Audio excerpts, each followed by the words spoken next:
York Revolution is on Sports Radio 98.9 FM and 1350 WOYK. It is gone!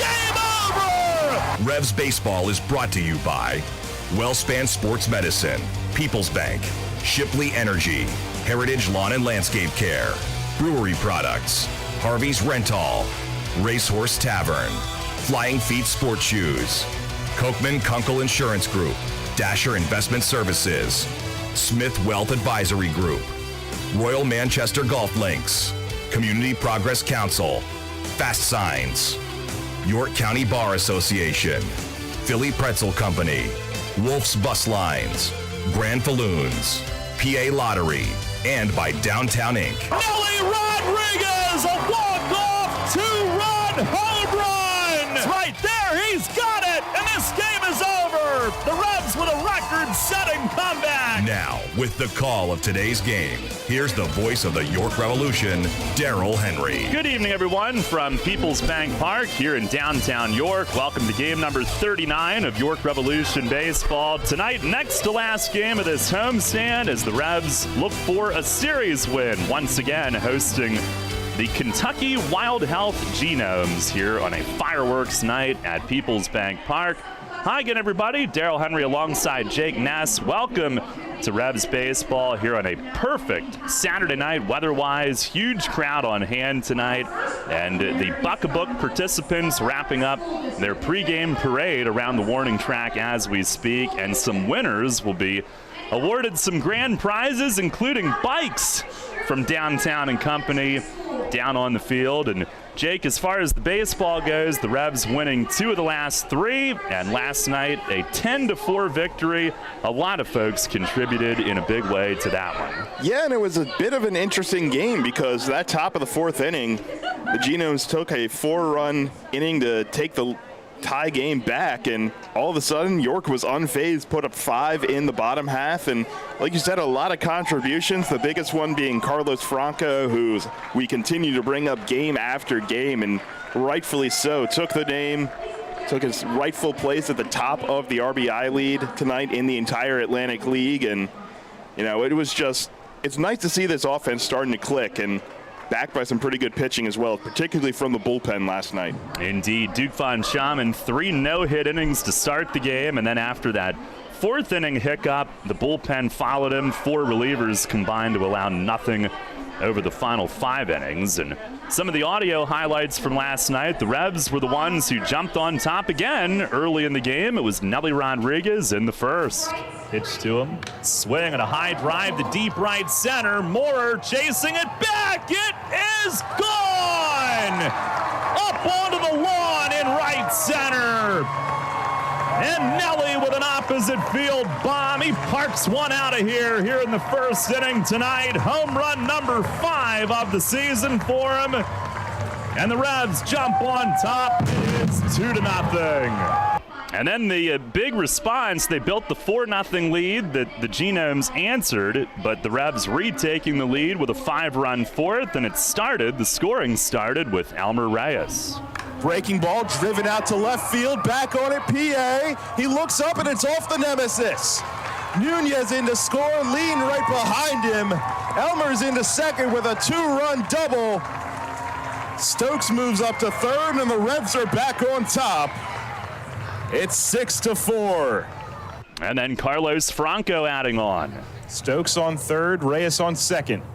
The 2-2 pitch is up the middle, base hit into center field. Stokes is in, Reyes will come around 2, no throw from Moorer.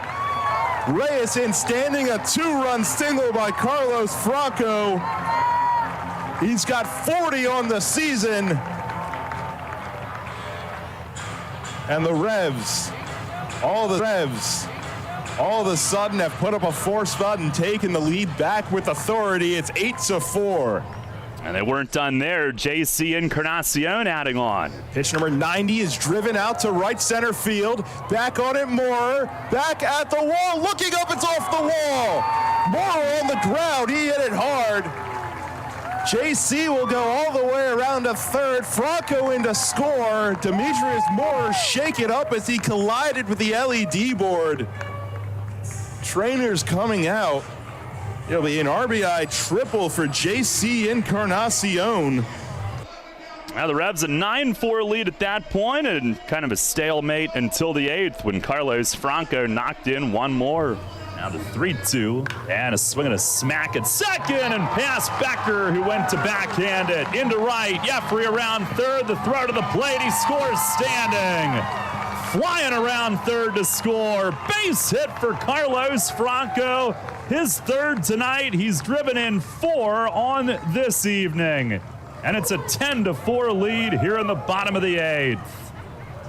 Nobody can slow him down right now. Yeah, he is in fuego. And a 7-game hitting streak. Now 15 RBIs the last 6. Revs winning it 10-4 last night. Tonight it'll be Austin Nicely looking for his first win of the year. He is due, to say the least. Right-hander Max Povsey goes for the Genomes. He's 4-2, has a 5.60 ERA. Take a look at what's on tap tonight, brought to you by Brewery Products and Bud Light here at Peoples Bank Park. And coming up in our next segment, one of our groups here tonight, the Knights of Columbus, and group leader Ron Ruman from St. Rose of Lima. He will join us in our next segment. We've got Mace coming up here momentarily as well. First pitch tonight set for 6:30 on a gorgeous night here in York on Sports Radio at 98.9 FM and 1350 WOYK.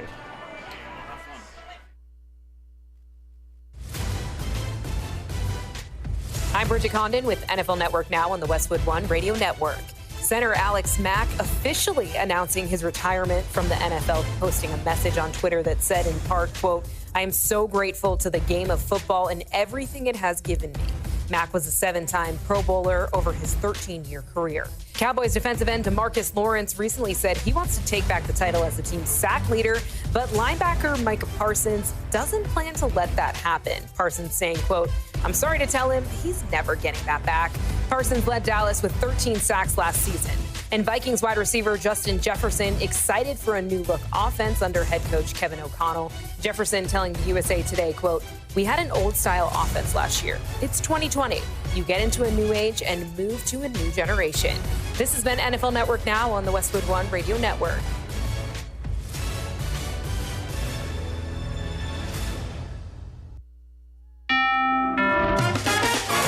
These days, it's getting harder and harder to find savings. But you may have more cash than you realize in your home's equity. Unlock it today with a cash-out refinance from Rocket Mortgage. In the last year, average home values have gone up nearly 20%. That means you could unlock thousands of dollars from your home. And with Rocket Mortgage, you could get all that cash in as little as 3 weeks. Put your hard-earned money to work. Pay down high-interest debt and combine your balances into one simple, low monthly payment. Now is your perfect opportunity to take control of your financial future. So what are you waiting for? When you want to consolidate debt and simplify your finances, Rocket can. Call 8338-ROCKET today or go to rocketmortgage.com to get started. That's 8338-ROCKET or go to rocketmortgage.com. Rocket. Call for cost information and conditions. Equal housing lender licensed in all 50 states. NMLSconsumeraccess.org number 3030. Call 800. Downtown's ready. Are you? The Revs play here. Sports Radio 98.9 FM and 1350 WOYK, York.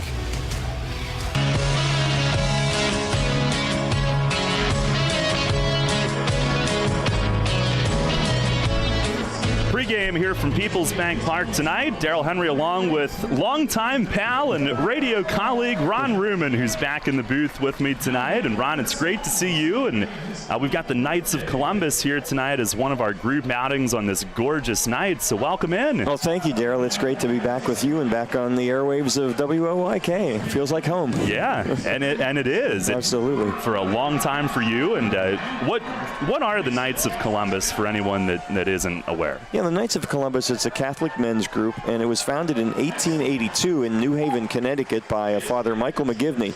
And the reason it was founded, Darrell, is that in those days, Catholics in America faced a lot of prejudice. A lot of Catholics at that time were recent immigrants from Ireland and other places. Like my ancestors came from what is now Slovakia. They often stayed in their ethnic enclaves. Many of them didn't speak English. Of course, the Irish did, but others didn't. My ancestors worked in coal mines. They lived, together, and they didn't associate outside of their groups a lot. So there was a lot of prejudice, a lot of unknowns. And one of the problems that Catholics had then is many people would not sell them life insurance. And so what Father McGivney was finding in his parish in New Haven, Connecticut, is when the breadwinner, usually the man in those cases, died, the widow and the children were often left destitute because they had no insurance. So he really set the Knights up to be a spiritual organization, but also to allow the parishes to provide insurance for families whose breadwinners had died. So that's kind of how it got started, and it kind of grew as, in faith, working in faith, and also in helping to support people of those parishes. Right, and I should mention you're with the Knights of Columbus through St. Rose of Lima here tonight. Mm-hmm. And where did the name come from, if you can detail that a little bit? Yeah, that's something that folks often wonder, Knights of Columbus. And one of the other problems that Catholics faced in the 19th century in America is that some other Americans did not believe Catholics were true Americans. They said they felt Catholics' first allegiance was to the Pope or to Rome, and if there was ever a time of crisis or a war, that Catholics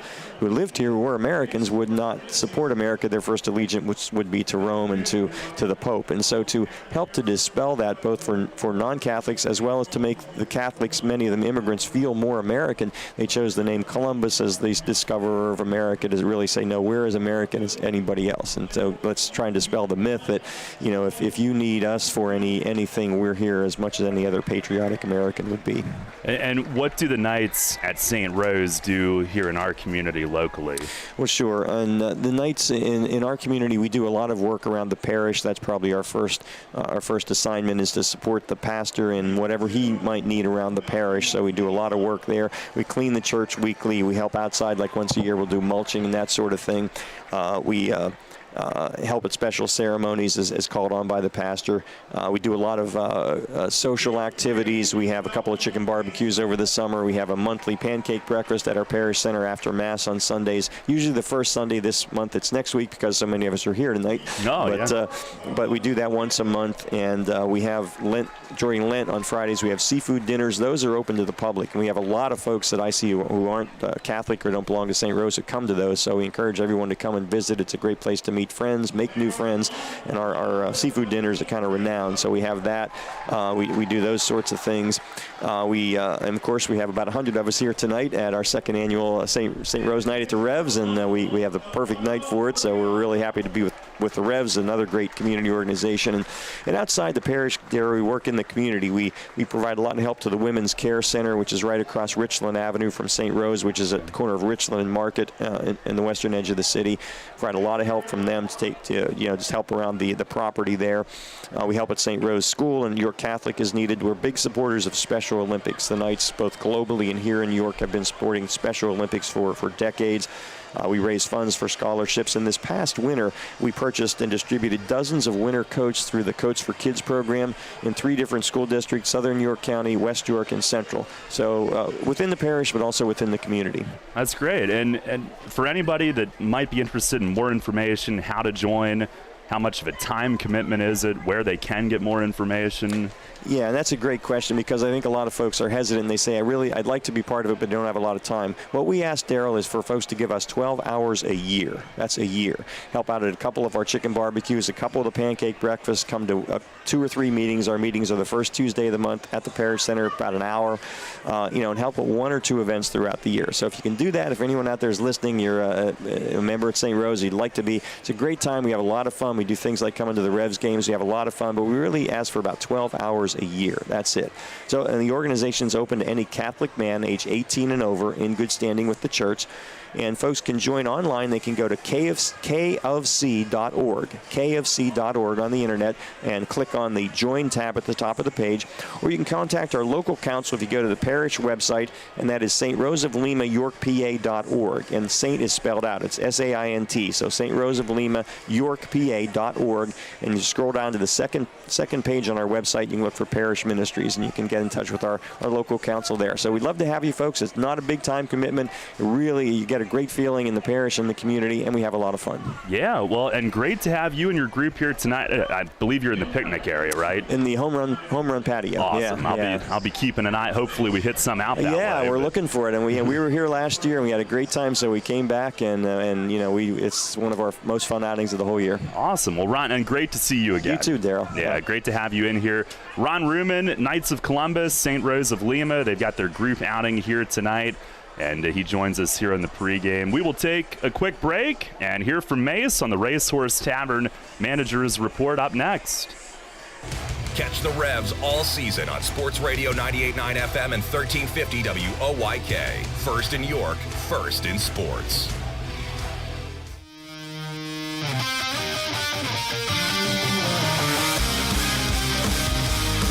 Fans, it's time to go inside the clubhouse for the latest on your York Revolution and tonight's matchup. It's time for the Racehorse Tavern Manager's Report. Now here's the manager of the Revs, Mark Mason.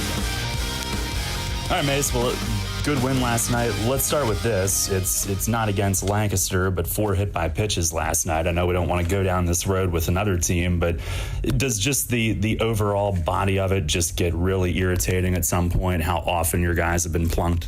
Yeah, I mean, there's no doubt. We're frustrated. There's a lot of hit by pitches going on in the league. Actually, I think it seems like more than ever. And I don't know if that is intentional or just lack of control or command by the pitchers, but at some point it has to get reined in, and I was not a fan of getting a warning last night when we had done nothing except be the target. So yep. I definitely had a problem with that. But no, I mean, I know the league is looking at these things, and at some point, something will have to be done, and I just hope it's sooner than later. What kind of explanation did you get as to why your team was warned? Well, I mean, I was told that that's the way you have to issue warnings. You have to issue both teams at the same time, which I totally disagree with. There's no reason to warn a team that hasn't done anything, right? And, that's my argument. It's like, all right, you warn one team, whichever team it was, and then if the other team goes out and does something, then they're warned too, and then you go from there. But to issue warnings to clubs that haven't done anything that would warrant that, I have a real problem with that. Well, unfortunately, you had to lift one of your guys that got hit. That was Connor Lean. What's the latest with him? Nothing, structurally, no bone issues, nothing like that. Just soft tissue. Actually, he swung the bat today. Just not against pitching or anything, just dry swings, not hitting any balls or anything like that. But actually, he said it felt okay. Not too bad. But I'm anticipating with Monday off, we're going to give him today off and tomorrow, and then Monday would make 3 in a row, and then by Tuesday he should be okay. Yeah, that's good news. And Duke last night gave you 3 great innings to start, and obviously the 4th was rocky, but only his 2nd start back in there. So how do you assess that? Well, I mean, the first 3 innings, like you said, were good. He was coming off a 5-inning appearance in Lancaster. He hadn't thrown that much in a while, and bringing guys back on the 5th day, which, I mean, he hasn't done that for a month, pretty much, close to that. So I was really just anticipating that, we would get 4 or 5, and then that would be it, probably same as we had the last start. But, in the 4th inning, the pitch count started to get high, and he started to leave the pitches up in the zone more than he did at the beginning. And, and then there was a couple walks mixed in there. But, I mean, and that ended up basically making a shorter night for him. But, overall, the offense did a good job to come back, and get those runs back and get a lead. And, he ate up 4 important innings for us because a couple of nights ago we had a starter to win 3 innings. So with the bullpen, 5-6 guys available, and last night we really didn't even have that many available. So, a lot of guys had to go multiple innings. And, we were just lucky to be able to do that. Yeah, well, the Pen did a great job last night, and you add potentially a really important piece to that bullpen tonight with Nick Howard going on the roster officially. You've seen him play catch. You've talked to him.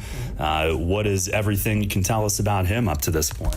Well, I actually got to watch him throw a bullpen today, and the stuff looked really good. The velocity was good. The movement was good. I kind of compared it to like a Michael Nix kind of heavy, like throw a heavy ball in there. Just has a little extra life at the end. So, he had some days off since he got released, so I know he wanted to get on the mound and do some things today. But after he threw that short bullpen, he told me, he's like, "Hey, I'm available if you need me tonight." Nice. And another thing offensively from last night, a lot of guys contributed, but Nelly hits an opposite field home run in the first inning. Your team has been scoring early in games. We'd like to see him do that on the road and be balanced in that regard, but do some guys get a comfort zone here where they just feel locked in, they see it really well here? I mean, there's no doubt he's had more at-bats here than anywhere in the league, so, I think here more than anywhere, I think you have an idea on how they're going to try to pitch you in this ballpark. I know he works on going that way every day in batting practice. The majority of the balls he hits out of here during batting practice go toward right field, and the ones that he hits toward left and left center, I mean, they're like bombs like it. They don't even stay on the property. So, he works at it every day, and as the guy that throws the batting practice to that group, I try my best to make him hit the ball the other way. It's sometimes easier said than done, my location, and my command is not always as good as it used to be. But, we have a plan during batting practice, and then hopefully, we try to take that into the game. Well, you've got nicely tonight and facing Povsey, who we saw last year, and the first thing I think of with him is he's 6'8". And was he kind of funky from a delivery standpoint? Yeah, I think so. Any pitcher that has like an extra movement in their delivery can mess up the timing of the hitter. So, we have to try to make adjustments, same as we do every night. But when a guy's 6'8", he strides out there, and when the ball comes out of his hand, he's 50 feet from home plate. So you have to make your adjustment pretty quick. All right, Mace, thanks a lot. Good luck tonight. Yep, thank you.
That was the Dallastown Middle School Chorus with our national anthem tonight, as the Revs have taken the field for this one in front of a big crowd here on a beautiful Saturday night at Peoples Bank Park. Revs wearing special jerseys for the Diz Jersey Auction presented by Parliament Arts Organization. Those can be bid on over the next couple of weeks, in fact. Really sharp look with baby blue and gold numbers in back.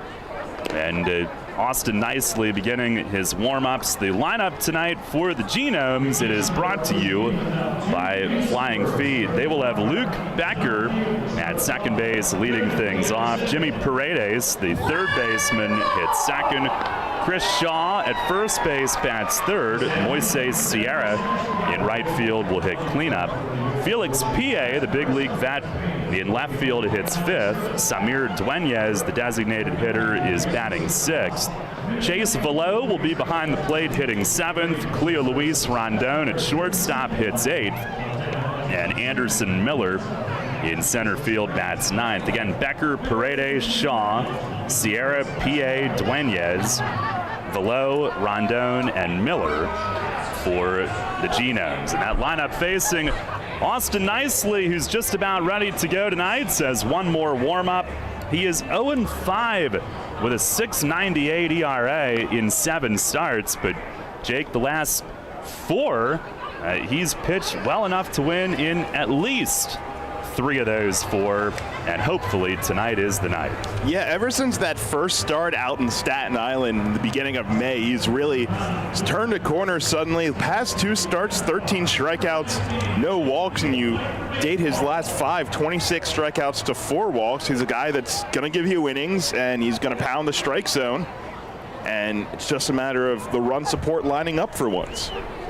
Our Dasher Investment Services first pitch tonight. Luke Becker swings out of his shoes and comes up empty. We are underway. 6:33 our start time tonight.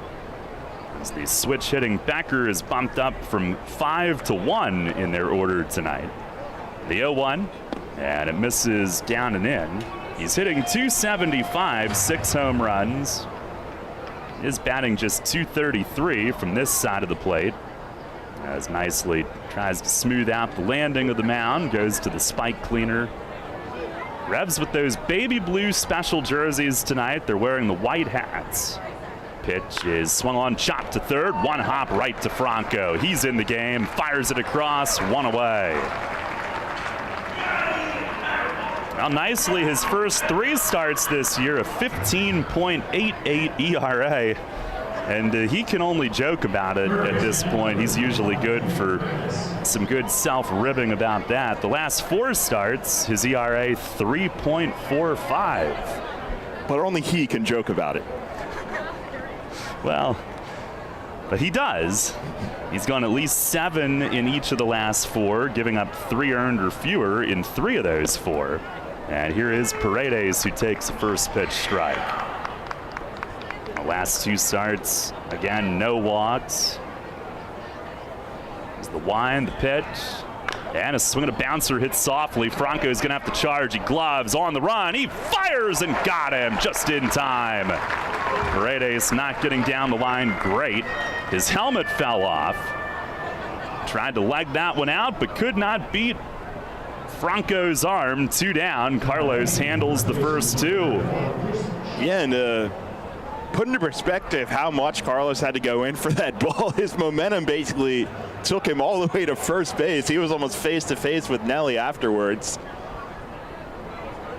Revs dugout giving Paredes the business on the way back. Here is Chris Shaw, who they acquired from Long Island. Left on left, first pitch from Nicely. It is right where Nunez set up, and a called strike. Shaw hitting .295, couple of home runs. Got off to a really rough start with Long Island last year, as the pitch is in tight, but back for a second year in the league and having a pretty good start to this season. There's the wind, the 1-1. And a swing and a broken bat, 1 hopper on the ground to second, right to Kenley, tosses over to first. 3 ground ball outs for Austin Nicely in a 1-2-3 first inning tonight. We have played a half. It's the Genomes nothing, the Revs coming up. Money and business are essential to the strength of a community. So is cheering and celebration and music and fun. That's why York Revolution games, concerts, youth sports, special events, and more happen at a place called People's Bank Park. People's Bank has been serving the community for more than 155 years. Always cheering, always celebrating, always committed to the things that make our communities great, and to you having a great time at People's Bank Park. People's Bank, member FDIC, equal housing lender.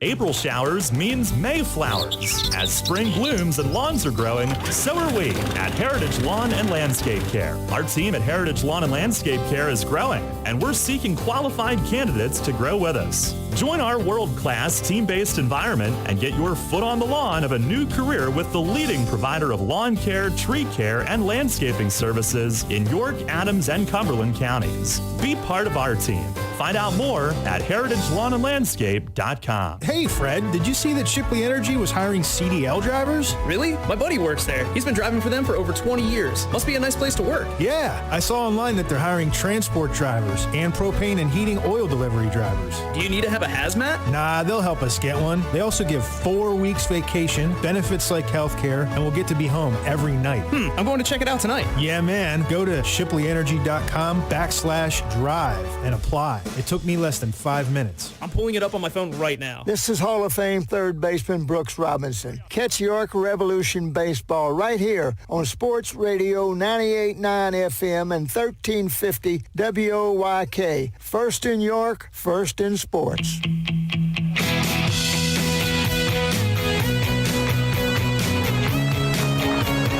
Austin Nicely needed just 8 pitches, 6 of which were strikes in that first inning.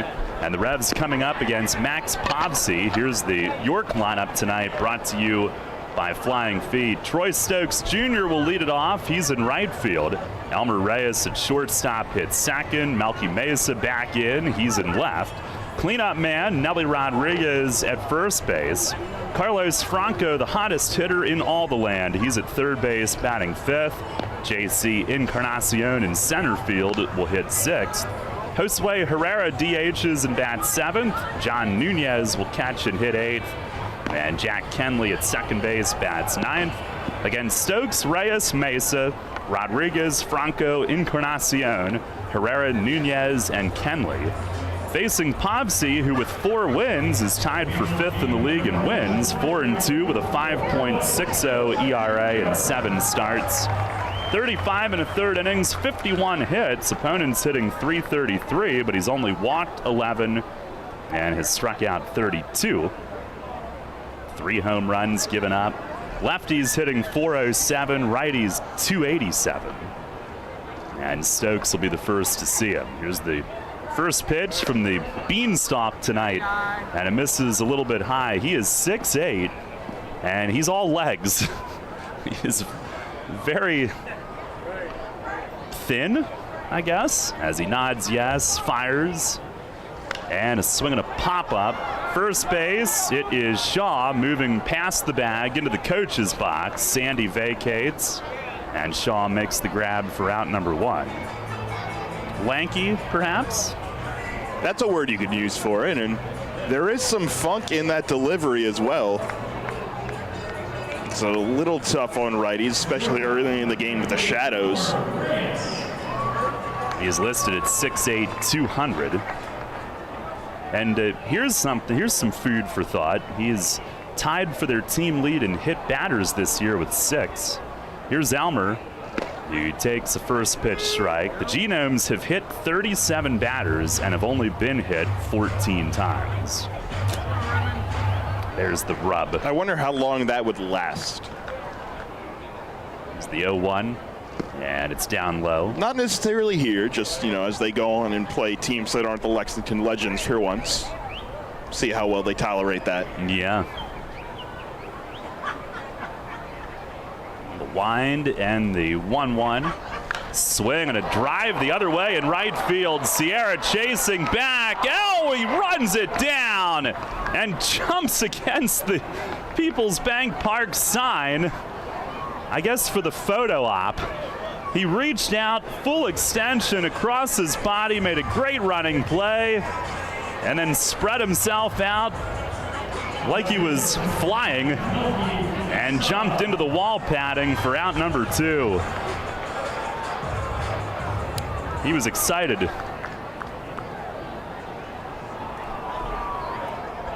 Here's Melky. He had the night off last night.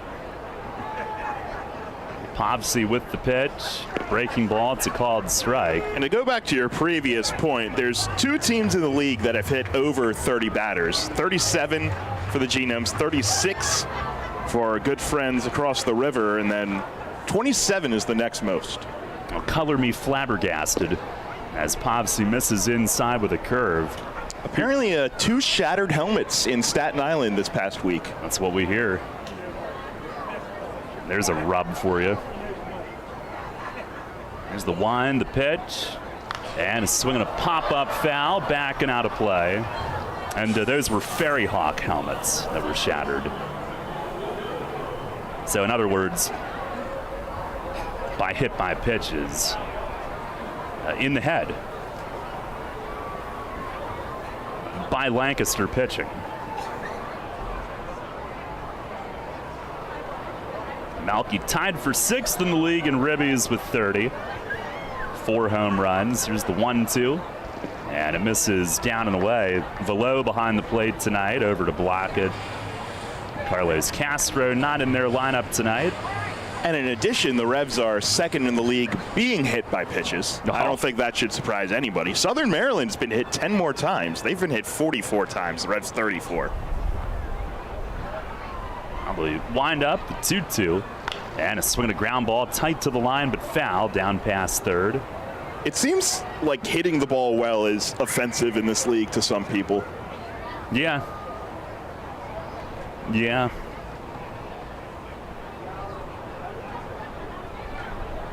Or maybe they're taught, go at the head, make them uncomfortable, and then pinpoint your next 3 sliders. Yep. 2-2 again, and it's swung on and popped up foul over the first base roof. 2 up, 2 down, no score here in the first inning tonight. There is not a cloud in the sky. My skin would tell you that from being outside today. Povsey winds, strides home. Look out, that's in tight under Malky's hands, 3-2. And hitters have a lot less time to react from Povsey's pitches, mainly because those long legs give him an extra stride. Now deals, and a swing and a fly ball, back of second, Becker out. Center fielder Miller, a long run in. Now it's the right fielder, Sierra, who comes in and takes charge and makes the grab in very shallow right center. So he got some sprints in that first inning and catches 2 of them. It's a 1-2-3 first. We'll go to the second tonight, no score. WellSpan Health delivers orthopedic care you can count on. From common bone and joint problems to complex injuries, our team of surgeons, physicians, therapists, and athletic trainers work together for you. We are here for professional athletes, athletes in training, and the weekend warrior. We're the official sports medicine provider for the York Revolution, the York Suburban Trojans, and your weekend tennis team. That's how WellSpan Health delivers orthopedic care you can count on. What's the deal with the Dan Patrick Show? Dan Patrick. Shouldn't Kawhi be the new Dos Equis guy? Like, wouldn't he be a great man of mystery? Instead of that guy that's supposed to look like Michael Phelps, who took over for the old guy.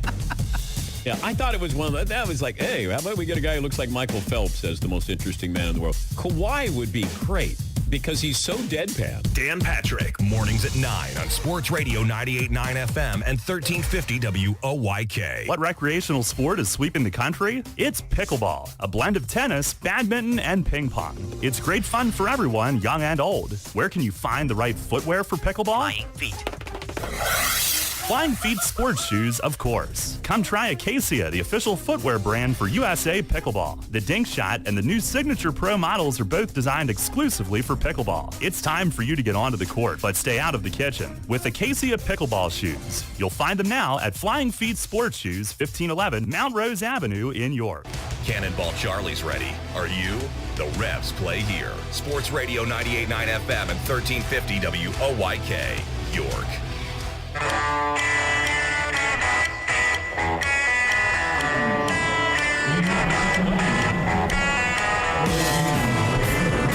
No score as we head to the second inning tonight. Austin Nicely, an 8-pitch, 6-strike, 3 ground ball out first inning. And Moises Sierra will lead things off. First pitch is in for a strike. Hopefully he's fatigued from all that sprint work that he did on those 2 fly balls, 1 deep and 1 shallow. He's hitting .333, 3 homers. Pitch, it is swung on, pulled in the ground to short. Almer charging to his right, throws across his body and right on the bullseye. Almer scooting in on the charge, but angling toward his right. But he's smooth, doesn't matter which direction he's going. And that's out number 1, and another ground ball out.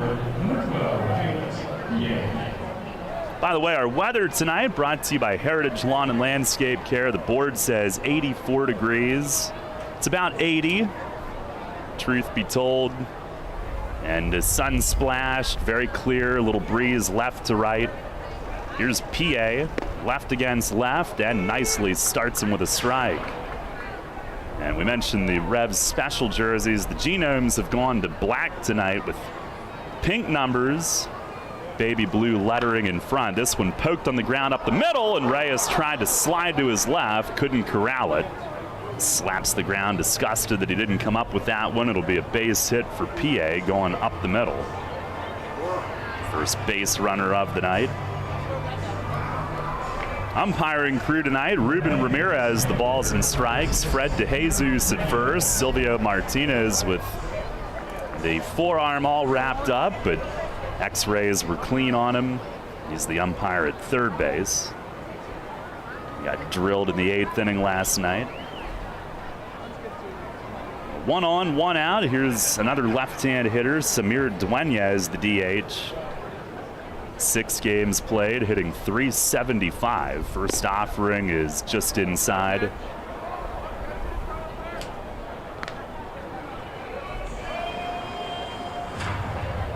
Rebs have been playing better, 11-9 the last 20. 15-23 overall coming in tonight. 1-0, and a swing and a jam shot, bouncer foul down to the first base coach's box. It's Clayton Melbauer, one of their backup infielders, coaching at first at the moment. The Genomes 17-18. Last night's loss ended a 3-game winning streak and put them a game under 500. Nicely ready. 1-1, and it's in the dirt. Good block from Nunez, whose mask, I don't know if he flung it off that quickly or if it got knocked off, but right down on top of it. And last night, the first of 9 meetings with the Genomes, and you know, I wouldn't mind seeing some of these other teams more, but you know, that would really cut into our quality time with Lancaster. We don't want to do that. There's the 2-1, and a swing and a foul tip. Good changeup. Nunez holds on to it. His throw back, I think his hand hit the plate ump as it bounced nicely. I mean, I wouldn't want to miss one of those 32. Especially with our beautiful vantage point at this time of night at the clip. Yeah.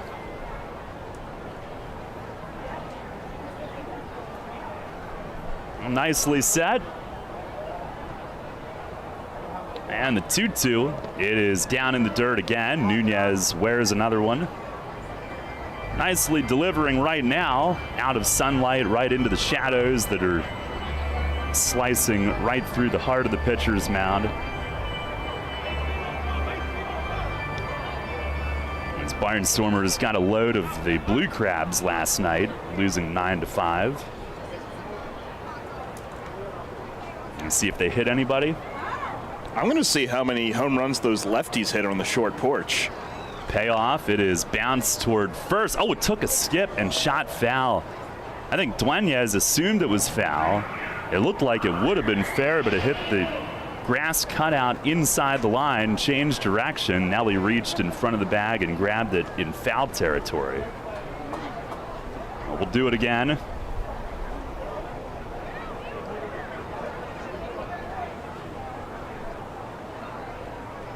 Well, if the Blue Crabs homered last night, they're sure to be hit by pitches tonight. Nicely the payoff, and a swing and a trickler foul up the line at first. Dueñas shaking his hand. He felt something amiss on that one. All right, so our good friend Augie Silk hit Ryan Haug and Braxton Lee. Sounds about right. And one lefty did go yard. It was Jared Walker. So he'll probably get hit tonight. You would have to assume. Maybe he got the chin music. That stuff doesn't show up in the box score. That's true. Pitch and a ground ball right side and through the hole. A base hit. PA up to second. He'll break it down and hit the brakes. First and second with 1 out. And Dueñas battled, hit a couple of grounders foul. Next one on the ground finds the opening. Genomes do lead the league in batting at .279, even though they're 7th in runs scored, which doesn't make a lot of sense. They're near the top in home runs. At home, they've hit .317. On the road, just .237. Wild Health Field is a hitter's park. Here is Chase Velo. And first pitch down in the dirt. Nunez blocks another one. Trying to keep it scoreless here early tonight. And the first time on this homestand, the Revs did not score in the first inning. Velo, the catcher, hitting .241, 4 homers, including the first in Genomes history. Back on opening night. There's the 1-0, and he swings and fouls it off the top of the netting. Velo, former first rounder of Kansas City out of high school, and Lexington was a Royals affiliate, so he's familiar with Wild Health Field, which it was not named back then, but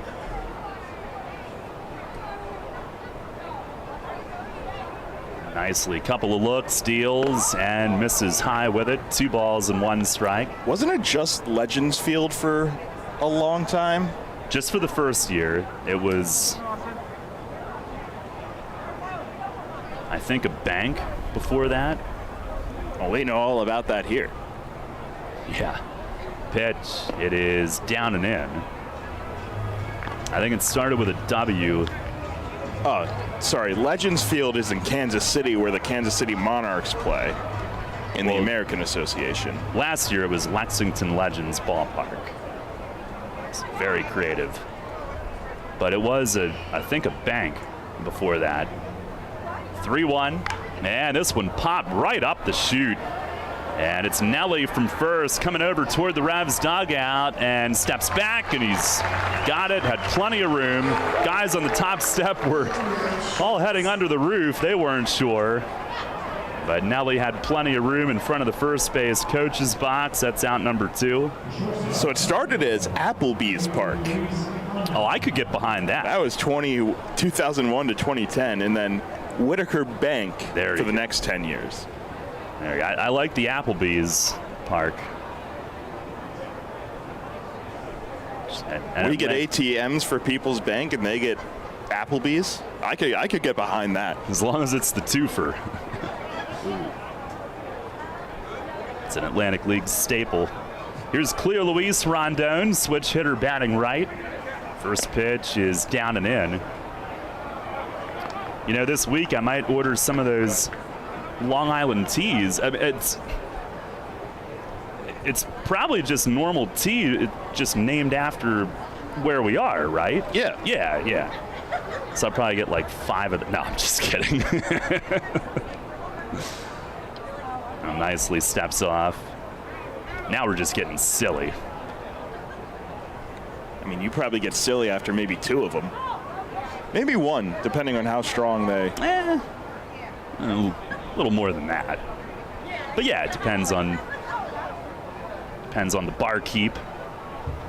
There's the 1-0, and it misses down low. We had that at our All-Star game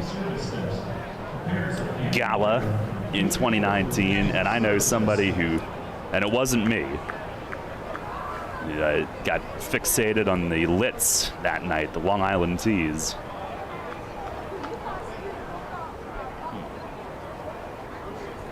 Hard to believe what goes into that to make it look and taste like tea. What a concoction. The 2-0. Uh-oh. Hit deep. Left field. Line shot. It's gone. Cleo Luis Rondon, known for his glove, but he smokes a 3-run homer over the nemesis in left. It is his 4th this year. And the Genomes have spotted themselves a 3-0 lead here in the top of the 2nd inning.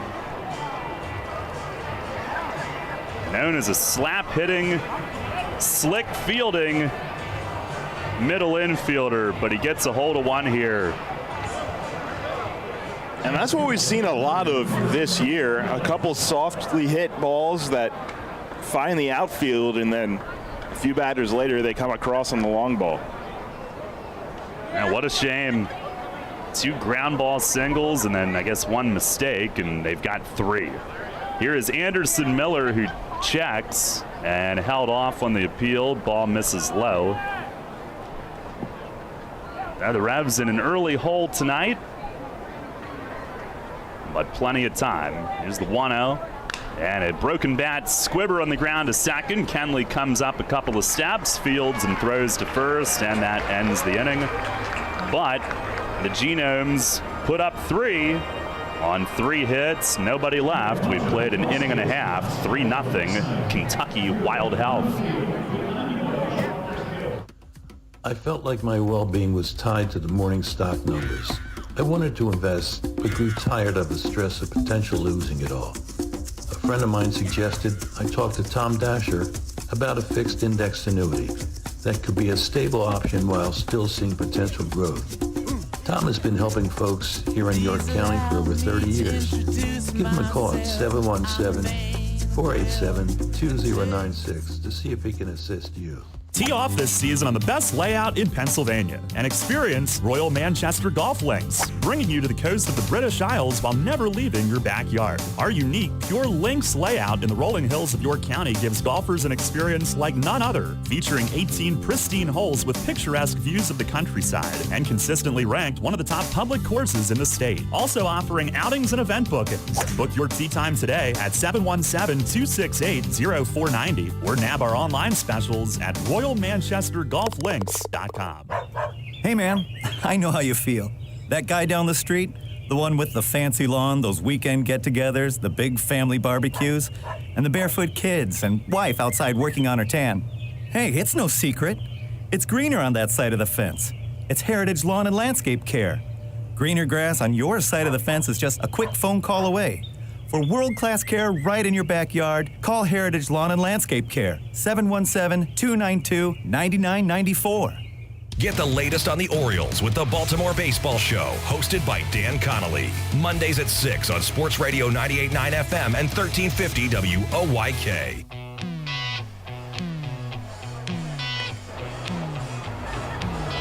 Genomes a 3-0 lead on the home run from, and he's got 4 this year, but not the likeliest power source, Rondon.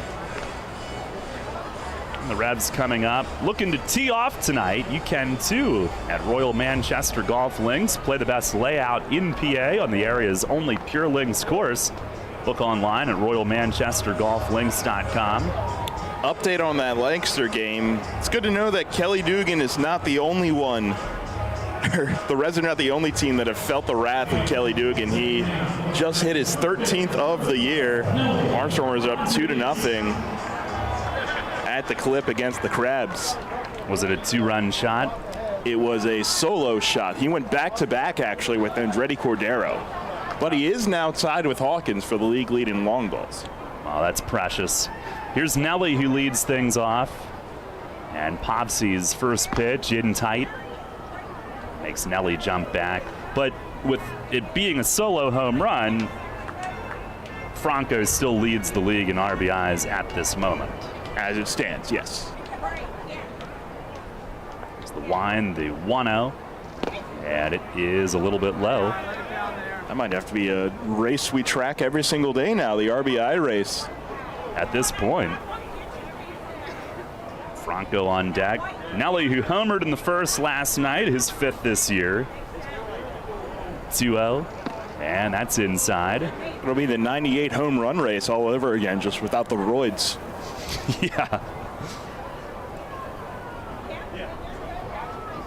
Nelly hitting 260, and here at home, 373. Pitch. And a cutter over for a strike, 3-1.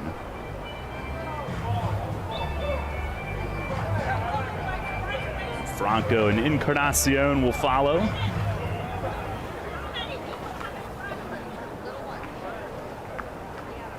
A 3-1 pitch. It is a curveball, and it misses down and away. So Nelly takes his league-leading 35th walk, and even the protection of Franco on deck isn't enough to deter a pitcher from not wanting to throw him something straight to hit, a 3-1 curve that he missed with. Yeah, ideally you never want to have to pitch to Nelly, but right now you definitely do not want to pitch to Carlos Franco. It's insane. 7-game hitting streak. He's 17 for 30, hitting .567, and that skyrockets his average right to 300. There's more. First pitch is in for a strike. 41 RBIs leads the league, and 15 of those have come in the last 6 games. He's one off the league lead in homers with 12. Here's the stretch, the 0-1, and he swings and pops this one up. At third, Paredes backs up onto the outfield grass. It's all him, and he's got it. That is out number 1. Pobsey's gotten all 4 outs in the air.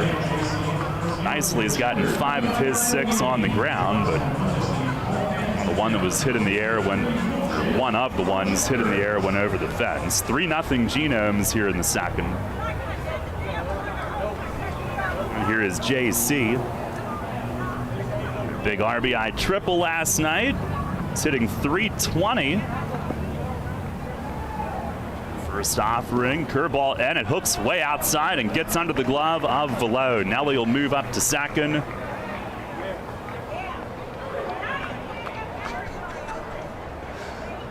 Oh, they call it a pass ball. It surprises me a little, but I didn't squint the way that the official scorer did, so maybe he saw something I didn't.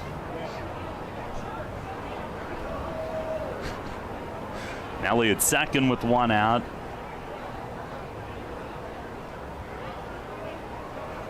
Pobsey home, and that misses high. Pobsey, 28 years old. He's from Cary, North Carolina, went to UNC Greensboro, and the Braves drafted him in the 3rd round, 2014. Did get to the majors with Seattle. Fires, and a breaking ball just missed. Off the glove of Velo, who tracks it down to his right. He had 3 relief outings with Seattle in 2017. Last year between High Point and Charleston, he combined to go 1-2 with a .653 ERA, starting and relieving.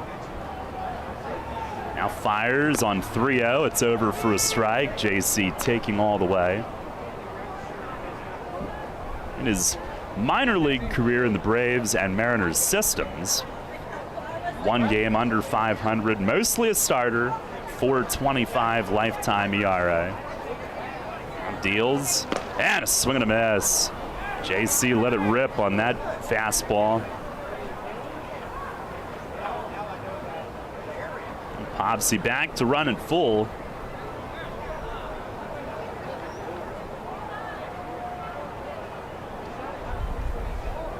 He's traded to Seattle with Rob Whalen for Alex Jackson and Tyler Pike after the 2016 season.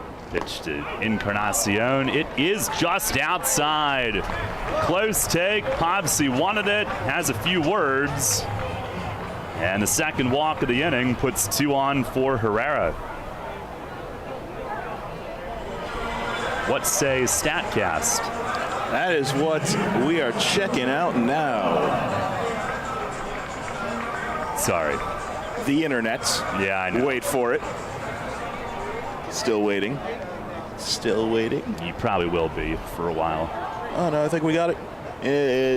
StatCast had it outside. There we go. Robots are always right. That's why they're taking over the world. Well, now we can rest easy. Here's Herrera. He swings and misses. Trying to go after the first one. Because the league definitely evaluates their umpires. Oh, yeah.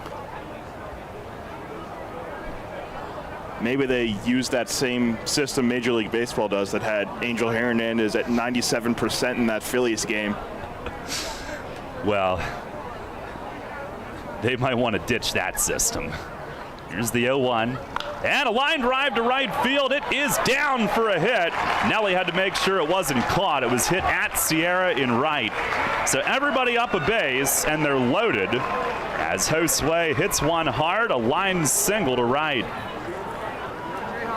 Bases loaded with one out, and John Nunez will try to get the Revs on the board. Yeah, the Genomes took a lead in the top half of this inning, but a lot of really good at-bats by the Revs out of the gate here in the second. 2 tough walks, and then Herrera got his pitch and deposited it into right, and now John Nunez has a chance for his first Peoples Bank Park RBI. Down 3-0 early. This would be a nice time for that to respond right away. Nunez 3 for 18 with a double and an RBI on the road. First pitch, he swings and he fouls it back. Switch hitter bats from the left. Talented catcher, good pickup for the Revs. Former Double-A All-Star in the Red Sox system. Career .253 hitter. But can hit, has some pop, switch hitter, known for what he does behind the plate as well. Here's the 0-1. And he swings and lines it to the gap in left center. Base hit. Going all the way back to the fence. Nelly scores. JC scores. Here's Herrera around third. The relay is off. John Nunez clears the bases. 3-run double to the gap in left center. And the Revs answer right away. We are tied at 3-3. Well, that was quick. How about his first 3 RBIs here at Peoples Bank Park? And goes the other way with it, too. The first thing I noticed when he took batting practice the first day is his willingness to go the other way. And credit Herrera booking it from first. Oh, he was the whole way. Like a sprinter. Here's Kenley. And a ball in the dirt, slider missing. Well, how's that for a response? And that's something this team has done a lot of here lately, is answer back.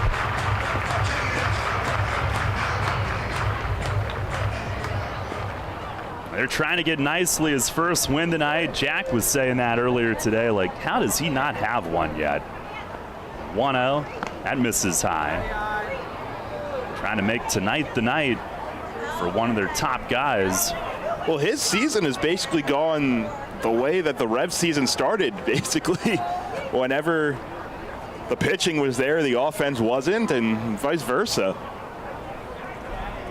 Very true. Here's the 2-0. That misses up above the belt. Top of the order, and Stokes waiting next. And when you really put into perspective, 7 starts this year and pitched well enough to win in 5 of them.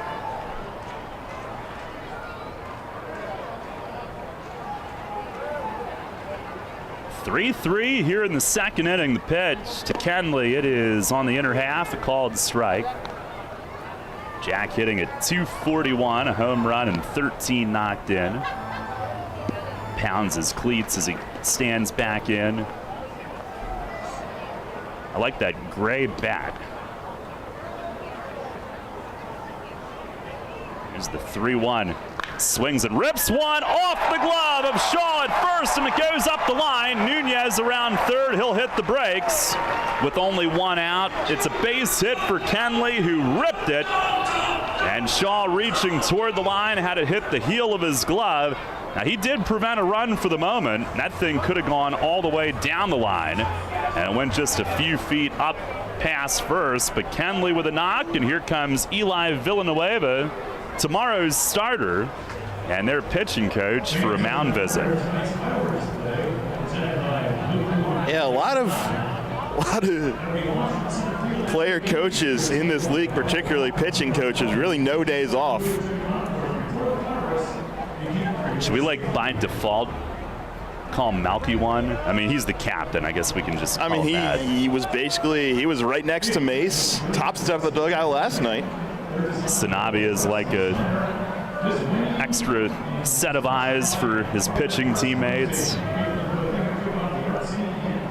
And that is, the pro of having guys with major league experience. They've seen it all. Especially guys with long tenured careers like, for say, Darryl Thompson and J.J. Hoover.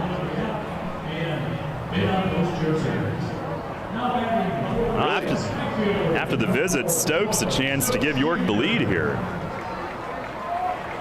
First and third, 1 out, 3 runs home in the inning. Nunez at third, Kenley at first. First pitch to Stokes is in tight. Protect those mitts. Fouled out to the first baseman his first time. Tied at 3 here in the bottom of the second. Povsey deals, and that's inside again. Two-seamer tailing.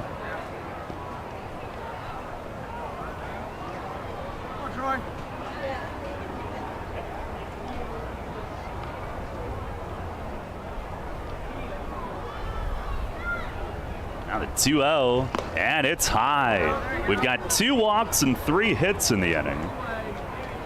Sandy's got the stopwatch down at first, getting a time on Povsey to the plate. Polo chatting with Nunez at third. Here's the stretch, the 3-0. And it's inside, and Stokes walks. That'll load him up.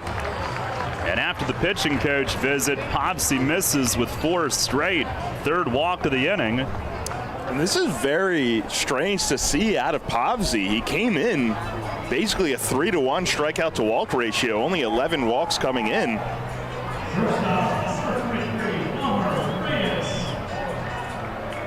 Elmer Reyes will try to capitalize. He drove one deep to right in the first inning, but Sierra made a great running play. Elmer 9th in the league in hitting, entering play tonight at .321. As the first pitch, it's down and away. Slider, and Velo has to slide over in front of it. 5 straight. Reyes, a .373 hitter here at Peoples Bank Park. What a great pickup. A 1-0, and it is up high. He's another, like, you can just tell being around guys, veteran presence. Guys look to him as well. Another unquestioned vet with leadership traits. Here's the 2-0. Swings and fouls it to the netting. Had a good rip. And we say it every single game when he makes great plays. It's no secret that he's one of the big reasons why the Revs defense has been so improved this year. He's also fighting through a pretty nasty bruise from last night. If we want to keep this story going. Oh my! I mean, it's a storyline for the series, regardless. So might as well go with it. It's got a lot of colors to it for sure. The 2-1 swings and chops one to short. Could be 2. Rondon feeds second, and the turn is in time. A 6-4-3 double play. Povsey escapes further trouble, but the Revs tie it up with 3, all on Nunez. Bases loaded, bases clearing double. 3 hits in the inning, 2 runners left. We go to the third. We will start anew. It's a 3-3 game. Spring is in the air, and Harvey's Rental can get you prepared for what's ahead. With the biggest selection of steel products on the market, Harvey's Rental will get you set for your next home project. From lawn and garden equipment, pressure washers, post hole diggers, and more, Harvey's Rental has it all. Have a special get-together or graduation coming up? Harvey's Rental has what you need to make your party memorable. Celebrating 60 years. Visit them in person at 1409 South George Street in York or online at harveysrental.com. What's the deal with the Dan Patrick Show? Dan Patrick. Shouldn't Kawhi be the new Dos Equis guy? Like, wouldn't he be a great man of mystery? Instead of that guy that's supposed to look like Michael Phelps, who took over for the old guy. Yeah, I thought it was one of the, that was like, hey, how about we get a guy who looks like Michael Phelps as the most interesting man in the world? Kawhi would be great. because he's so deadpan. Dan Patrick, mornings at 9 on Sports Radio 98.9 FM and 1350 WOYK. At Donegal, we understand there are many costs associated with running a business. That's why Donegal works with you to provide quality insurance products based on your business needs, and why we deliver that insurance at a price to fit your budget. Call your local independent Donegal agent today and discover why, when it comes to insurance for your business, Donegal is a better value. Contact Kochman Kunkel Insurance at 717-854-0300 or stop in at 3217 East Market Street, York. Locally owned and operated by Pam and Rudy Kochman. Kochman Kunkel Insurance. Listen live, on demand, and on the go. Download the new WOYK app on the Apple and Google Play stores today.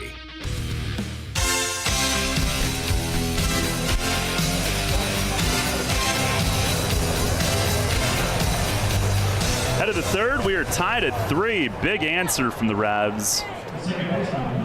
Doing a little mound work, some more dirt added between innings. Hopefully to Nicely's comfort as we start the third. On the top of the order for the Gnomes with Luke Becker leading things off. First pitch is right on the outside black, strike one. Becker grounded out to third base his first at bat. It's the 0-1, and it misses down and in. It's a slider from Nicely. I don't think we saw many of those the first time through the order. Winds and delivers, and a two-seamer, actually a changeup down and away. 2-1.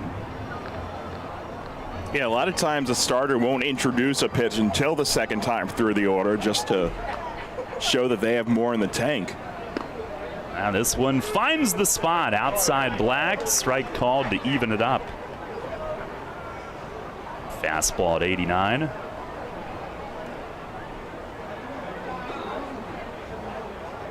Now the 2-2 swung on, line to left, and that's going to be fair down the line as it bounces toward the corner. Melky will surround it, glove it, and toss it in as Becker cruises into second with a leadoff double. I thought it was plenty fair off the bat. It actually was only fair by a few feet, but leadoff double.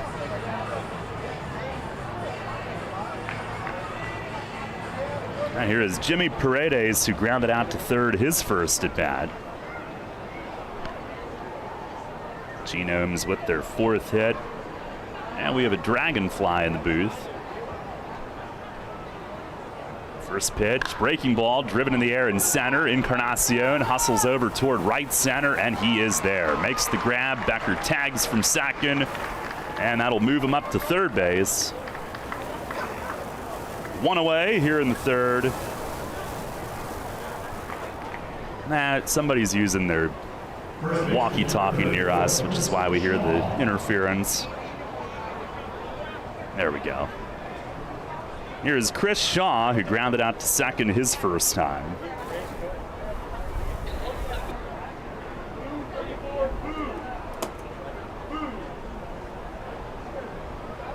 Early in the game, and it's got the feel that there might be some runs scored tonight. Infield is back. First pitch to Shaw, it's down low. Left against left, nicely broke his bat.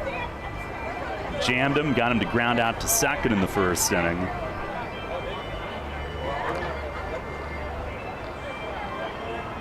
Nice setup in. And the 1-0 pitch, it is in tight as he backs away. Rebs last year, when he was with Long Island, they really did a tremendous job against him for the most part. He did hit one home run off of York, but they seem to have a good book on him. Here's the 2-0. That's inside. Another former Oriole, right, Jake? Correct, yep. Couple years in the organization.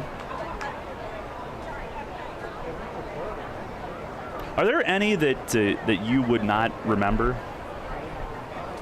Any former Orioles? Probably not realistically. There's a swing and a miss. Even though there are so many names in these last few years that may have come and gone as forgettable, I'll probably recognize them one way or another. I'm sure you're the same way with Phillies guys. Yeah, but now that we do this every night, there's definitely some from this barren era that I would not remember. There's a breaking ball inside, and Shaw is on.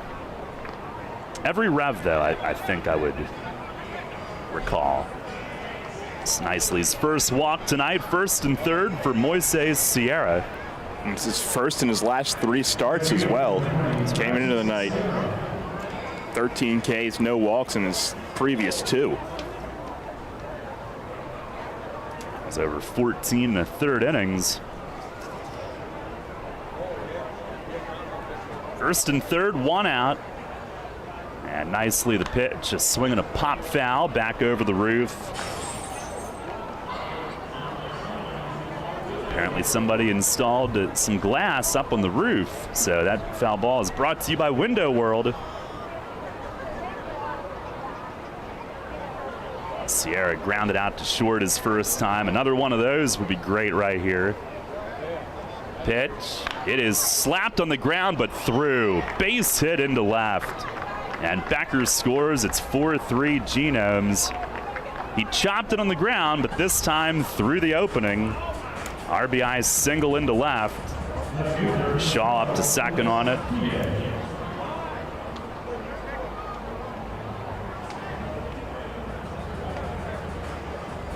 Hitting has been the Genomes' strength.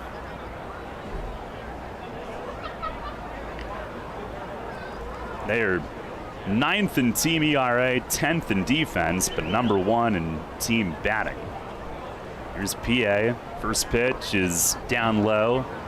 PA singled and scored last inning. He had the first hit that got things going.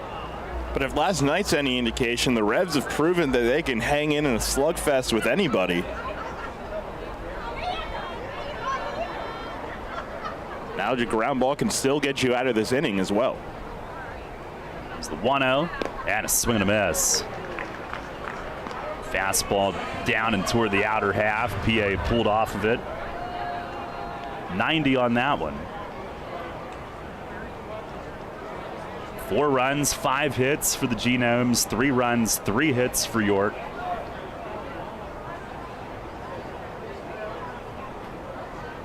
The Shadows now starting at the back of the mound. 1-1 and a swing and a miss. Ooh, that fastball up to 92 on the stadium board. It was down and in. PA tried to golf it. These lefties do like it down and in. But came up empty on that hack.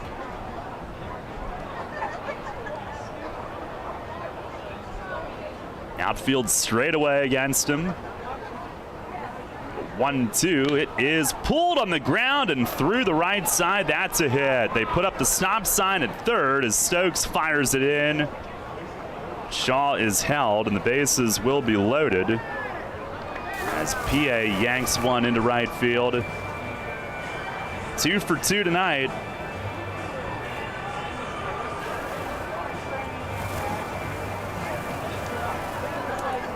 Found our walkie-talkie culprit.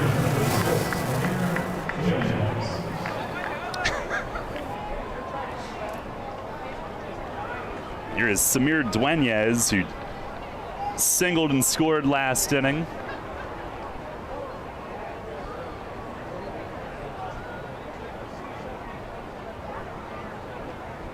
A lot of base runners, but Nicely's pitch count very manageable here early. 46 he deals, and a swing and a bouncer softly foul. Nelly over to grab it by first. And he's one well-placed ground ball from getting out of this. Last inning, Dueñez hit a grounder, but found the hole.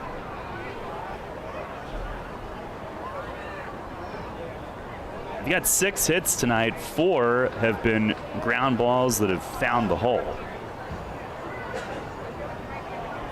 Here's the stretch from Nicely. And the 0-1, it is swung on and tapped foul behind the plate. A changeup kept it down, good spot. Do those analytics people have one of those fancy schmancy stats to like say that that's bad luck? Like the ball in play average or whatever? Yes, batting average balls in play. We can. Well, I don't need to hear all about it, but I mean, it's literally what it is. Batting average for balls in play. I think it writes itself. I figured they had something that would explain that. Nicely fires, and a swing and a miss. Fastball at 92. He just went right at him, and Dueñas swings through it, 2 away. It's just not my cup of tea. It's a lot of information. You have fun with the exit velocities, though, now that you've discovered that. Oh, heck yes, I do. I like missiles when we hit them. Here's Chase Velo, who fouled out to first base his first time up.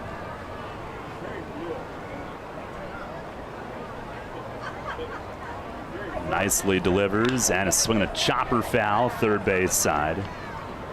But there's a lot of crap on my mind on a daily basis to begin with.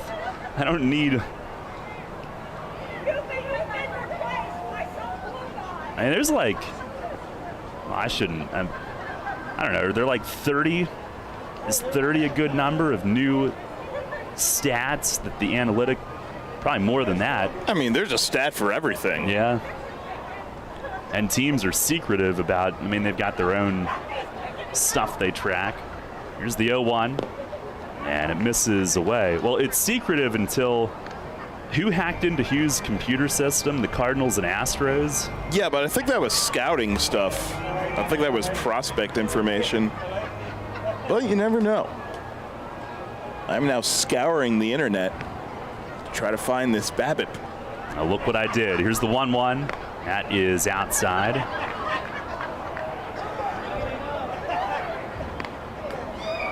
The analytic people don't pay respect to these partner leagues. Well, then they can just... Who needs them? Pound sand, yeah. Exactly. Nicely ready. Here's the 2-1, and a swing and a miss. Fastball at 90, and he located that one. Down and away. Had an 8-pitch first, 22 in the second. He's now at 23 here in the third.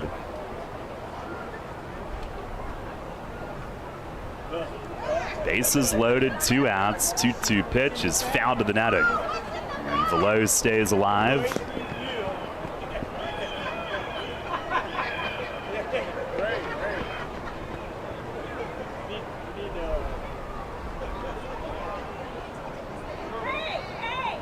And nicely, he is working hard to try to minimize the damage this inning. Once again ready. Checks back, another 2-2, and a swing and a foul tip down off of Nunez shin guards. Almost had him. And Velo keeps it going.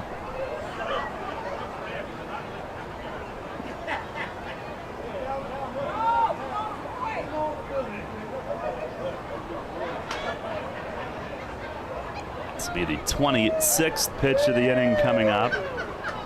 Velo with pink batting gloves to match that black and pink Genomes color scheme. Nicely, by the way, worked with Nunez in his start in Lancaster on Monday. They worked well together. 7 1/3, 2 earned, 2 unearned. Pitch is down and in, and it goes full. Runners will have a head start. And this one has to be a strike. Last Monday, nicely left with a 4-3 lead, but Revs lost over there. Now he's ready. And the payoff pitch, it is swung on, foul tipped again. And that one got a piece of Ramirez. Silvio comes running in to make sure he's all right. think it got him up near the throat. Well, if anyone knows how that feels, it's Silvio. Yeah.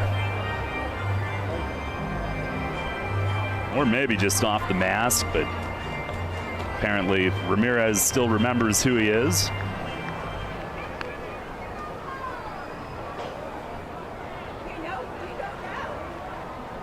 This is quite the battle. Nicely and Velo.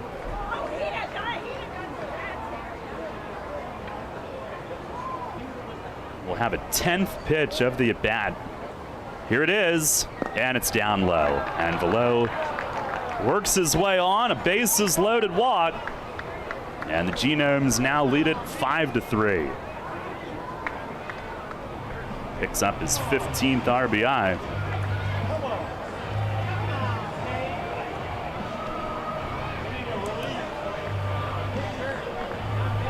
And the 8th hitter of the inning, Cleo Luis Rondon, coming up.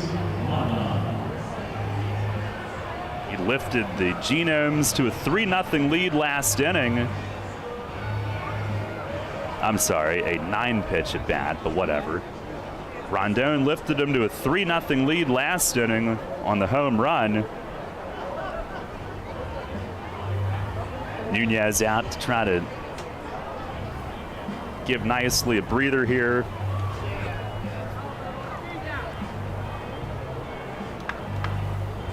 Should mention and meant to mention earlier, we had a packed pregame, but the Revs have added an important arm to the bullpen. Right-hander Nick Howard began the year at AAA Louisville with Cincinnati.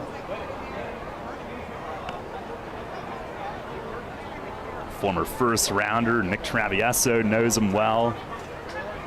First pitch here, it's down and away. So they beef up the bullpen with that addition. Howard wearing number 32 if you're in the stadium and wondering who that man is. That large man, 6'4". 1 ball, no strikes to Rondon. And nicely is set. Comes home. And a swing and a fly ball to left center field. It's pretty deep. Malky and JC are on it, though, and Malky calls and makes the play just shy of the track. Rondon made us hold our breath again, but he flies out, and that ends a difficult third inning. 2 runs scored on 3 hits. 2 walks, bases are left loaded. We go to the bottom half of the third. It's the Genomes 5 and the Revs 3. People's Bank is happy to sponsor the home of the York Revolution, People's Bank Park. People's Bank has been serving the community for more than 155 years, committed to helping their clients achieve their dreams and live confidently. That commitment continues at People's Bank Park with Revs games, concerts, events, youth sports, and much more. We're proud to partner of the York Revolution, and we look forward to seeing you at People's Bank Park. People's Bank, member FDIC, equal housing lender. York North Rotary Summerfest has an elevated experience for you June 11th, noon to 4 at People's Bank Park in York. Enjoy craft beer samples, delicious snack vendors, wine and spirits samples and sales. Kitty Back will be rocking the stadium. Search York North Summerfest on Eventbrite for tickets and information. See you there. Need an excavating contractor for your upcoming project? Get it done locally and get it done right with Barnes & Barnes Incorporated Excavating. Locally owned and in business since 2005, Barnes & Barnes Incorporated Excavating is a small excavating and landscaping business offering demolition, excavating, landscaping, foundations, concrete, sewer and water hookups, lot clearing, welding, fabrication, and more. Located in Windsor at 30 North Blacksmith Avenue, Barnes & Barnes will get the job done right. Call Scott to schedule your project at 717-515-3495. That's 515-3495. Or email him at barnesbarnesscottinc@gmail.com. That's barnesbarnesscottinc@gmail.com. Downtown's ready. Are you? The Revs play here. Sports Radio 98.9 FM and 1350 WOYK, York.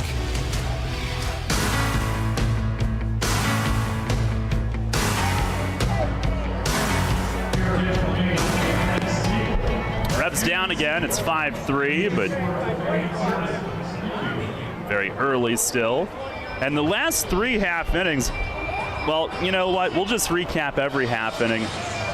both pitchers 1, 2, 3 in quick first innings. And then in the top of the second, nicely allowed 3 runs, 22 pitches. Bottom of the second, Pavsey allowed 3 on 30 pitches. Top of the third, nicely allowed 2 on 30 pitches. A wild one developing tonight. First pitch to Malky is over for a strike. He leads it off here in the home third. Nelly and Franco to follow, 3-4-5. Mesa fly to right his first at bat. Here's the 0-1 and a swing and a miss, reaching a fastball sinking down. Or maybe a fastball. That was 84. Pavsey's been up around 88. Here's the wind, the 0-2, and a curveball swung on and missed. He broke off a good one there. One down here in the third. Nelly Rodriguez to the plate. On our WellSpan Sports Medicine Injury Report, you heard good news regarding Connor Lean on Mesa's chat. He left last night's game after the hit by pitch, but X-rays negative. He's sore, but did take swings today, and they'll give him tonight off, tomorrow, off day Monday. Might be able to play Tuesday. Here's Nelly, who walked, scored last inning. First pitch is up. Leading 35th walk. Some other cases, Edwin Figueroa continues to work out, doing pretty much everything in his rehab. Hammy. There's a curveball that misses down and away. And he's the only one officially on the injured list. Nick Travieso threw a sim game yesterday, and all reports were good. And Alex Sanabia not far behind the groin as Nelly lays off high. Travieso was a hammy as well. 3 balls, no strikes. Pavsey taking a moment. The spike cleaner behind the mound.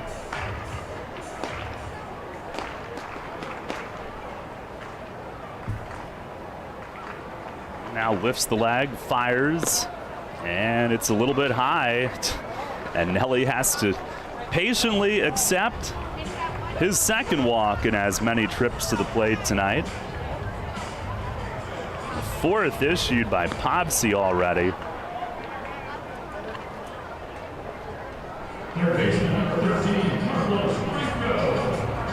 Here's Franco, who popped up to third his first time.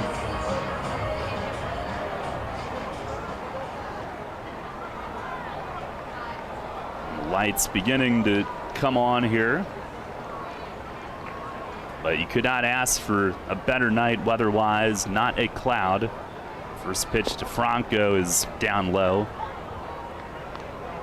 And it's always sunny in our booth, especially when we're in Lancaster, but figuratively as well. I've never wished for overcast skies more than every time we go to Lancaster. Yeah. Pitch, it is down and in, 2-0.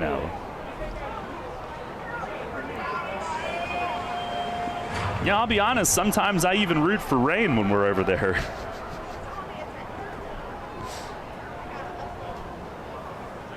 Anything but sun, not the sun. The sun is bad. Well, especially for you. Pitch is in for a strike, fastball. Do I need to put myself on the injury report again tonight? I think I look great. I mean, you're still doing your job pretty well, so I'd say you're fine. I feel great. And that's all that matters. A nice workout in again today. Here's the 2-1. That is down and in. It's after the walk to Nelly. Franco has it in his favor.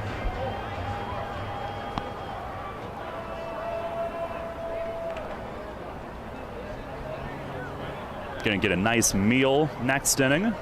Everything's great.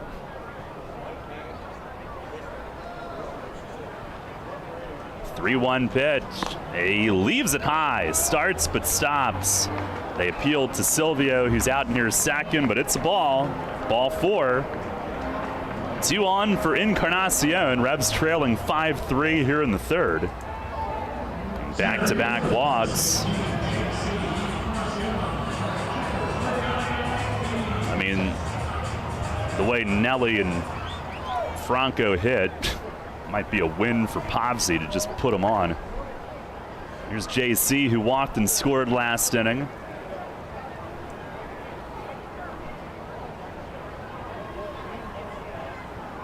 Tall righty sets, delivers, look out, that's inside. JC jumps back.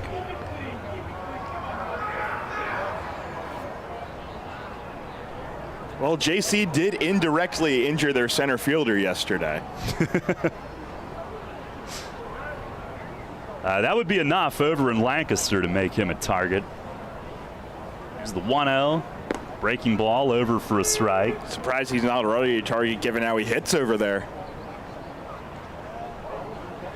I have a feeling we're going to speak this all into existence, though, so maybe we should stop. Are we inciting? No, not necessarily. We're just... Here's the pitch. Curveball, that's over for a strike. Are we defaming? I think it's analysis. That's what we... Are we following protocol? Is there a protocol for that? I don't know. It's not like we're trying to start a riot or something. We're just presenting the facts. And that's the rub. It is. A wise man. I shouldn't say that. Never mind. That might be stretching. Lies. Here's the pitch. Swinging a ground ball, smack down the third base line. That's fair past the diving Paredes. Nelly around third to score. Franco into third, and JC with an RBI double. Right past the diving backhand attempt, and once again, the Revs have an answer. It's 5-4. Well, I had a day off, but I continue to put Checkers out of business. I don't know if I should get a sponsorship or I'm actually doing them a disservice by being so successful recently, but... Might have to have an end of third homestand meeting and see how they feel about it. Who picked it tonight? Oh, okay. That's what the whole... You were saying you had a day off. I said I was unsuccessful yesterday. Okay. But... yes. Clearly, I'm hanging on your every word. Infield partway in. Here's Herrera, who takes down and in. Maybe the sun is affecting you. It's making you think things. It's like making you think that the Reds have been a target. It's that they've been hit 30-plus times this year. Yeah, but that's not a hallucination. That's a fact. Is it really? Hey, as long as we present the facts. That's the protocol. The 1-0, swing and a miss, a fastball. Second and third with one out. And the Gnomes with the infield. The corners all the way up, the middle infield about halfway up. I'd like a here's the rub on that stat. Plain as day. Now they're going to back him off only about a quarter of the way in, most of the way back in the middle. Pitch is in the dirt, gets to the backstop. Franco coming home, he's going to score, and this game's tied again. Povsey spiked it, and it bounced straight to the backstop padding, which deadened it. And Franco, a perfect read on it. It did not get a carom back that Velo would have needed. It stayed back there. He scores on the wild pitch. JC goes to third on it.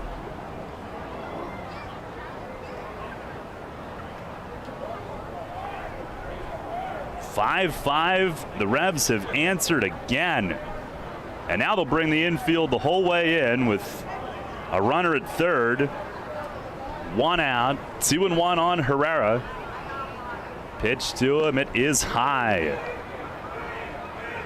Again, he singled last time, liner to right. which loaded him for Nunez, who's on deck. And Nunez had the first big response for the Revs tonight. 3-run double last inning, which tied it after they were down 3-0. Now they've answered the Genomes 2 in the third with 2 of their own. It's 5-5. 3-1 to Herrera. It is high and outside. Walk number 6 from Povsey. Back-to-back innings with 3. Now they had lefty Ryan Kellogg up in the bullpen last inning. They don't appear to have anybody up right now. And Nunez will get another opportunity, first and third this time. 4 straight have reached after the strikeout to begin the inning. 3 walks with a double in the midst of that.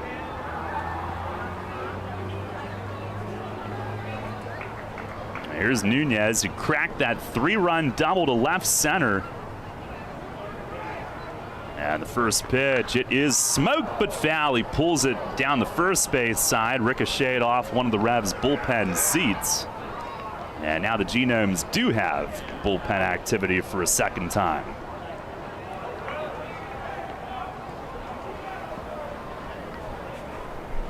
It's Kellogg again. The 0-1 and a swing and a ground ball, base hit through the hole and into right. JC in to score. Revs have their first lead of the game. It's 6-5. Another 3-run inning for the offense, and John Nunez 2 for 2. He has driven in 4 already here tonight. First and second for Jack Kenley. And Povsey, we talked about how low the walk numbers were. Most walks he's had in any outing so far this year has been 3. Ooh. Well, double that tonight. Records are made to be broken. First pitch to Kenley is a high strike call. Jack hit it hard, reached on kind of an infield hit last inning. Shaw at first deflected it. The Gnomes with 5 runs on 6 hits. The Revs look out in tight. Kenley turns away. Of course, again, the Revs have 6 walks to go with those 5 hits.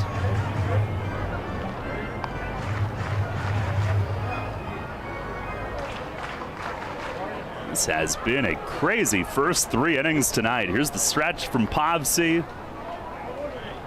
And the 1-1 swing, and it's popped up foul, back out of play. They sent 8 to the plate last inning. Kenley, the 7th hitter here this inning.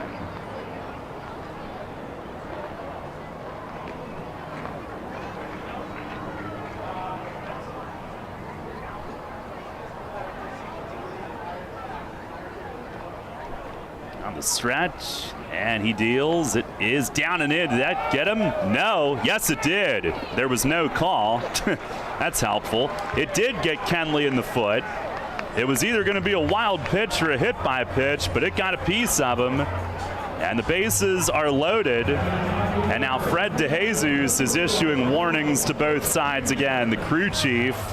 But again, why are the Revs warned? Yeah, and the Revs dugout wants to know why again. That's really, really weak.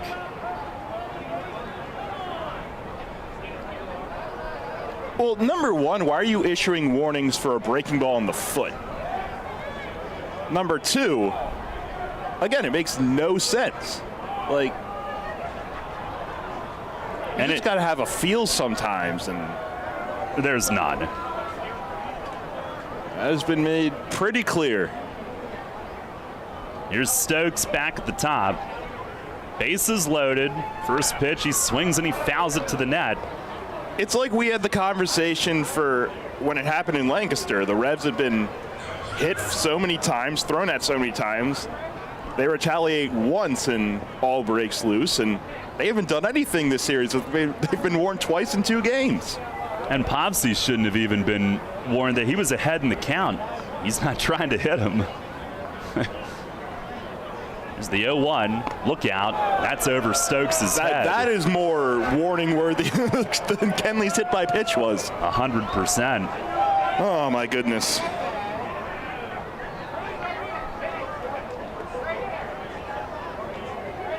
One ball, one strike.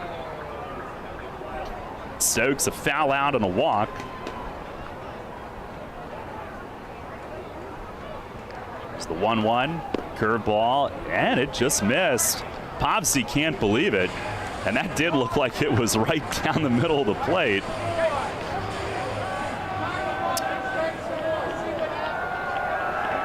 Well, it was, according to the robots.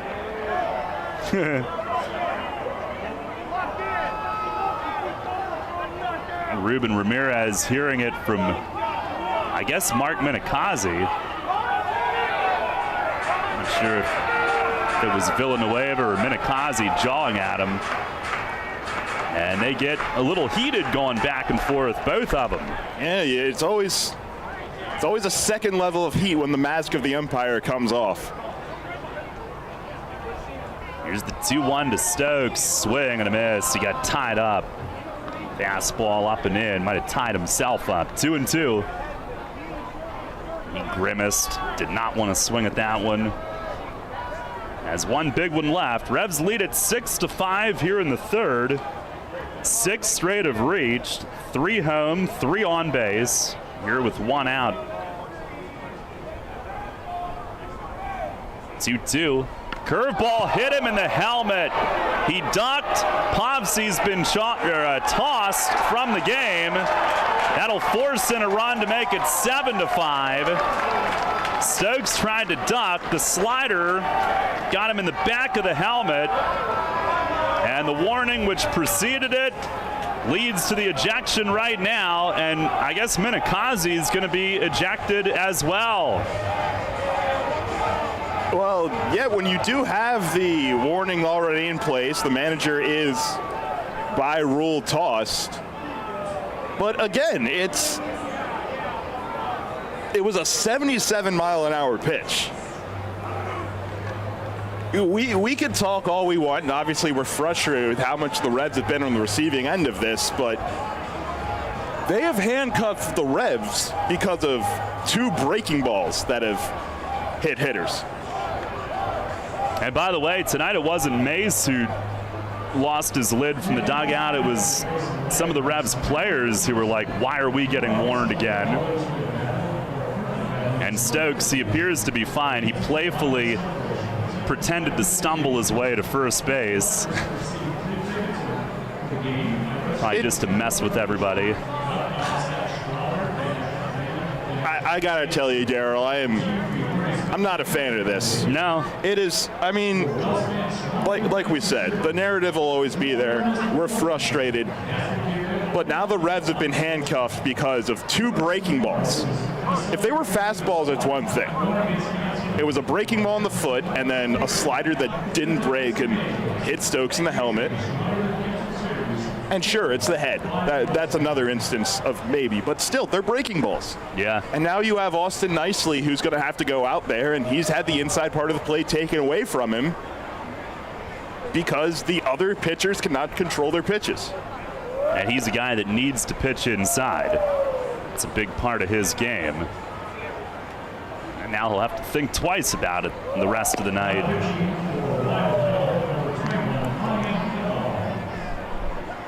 And the Genomes will bring in Ryan Kellogg, who was up throwing.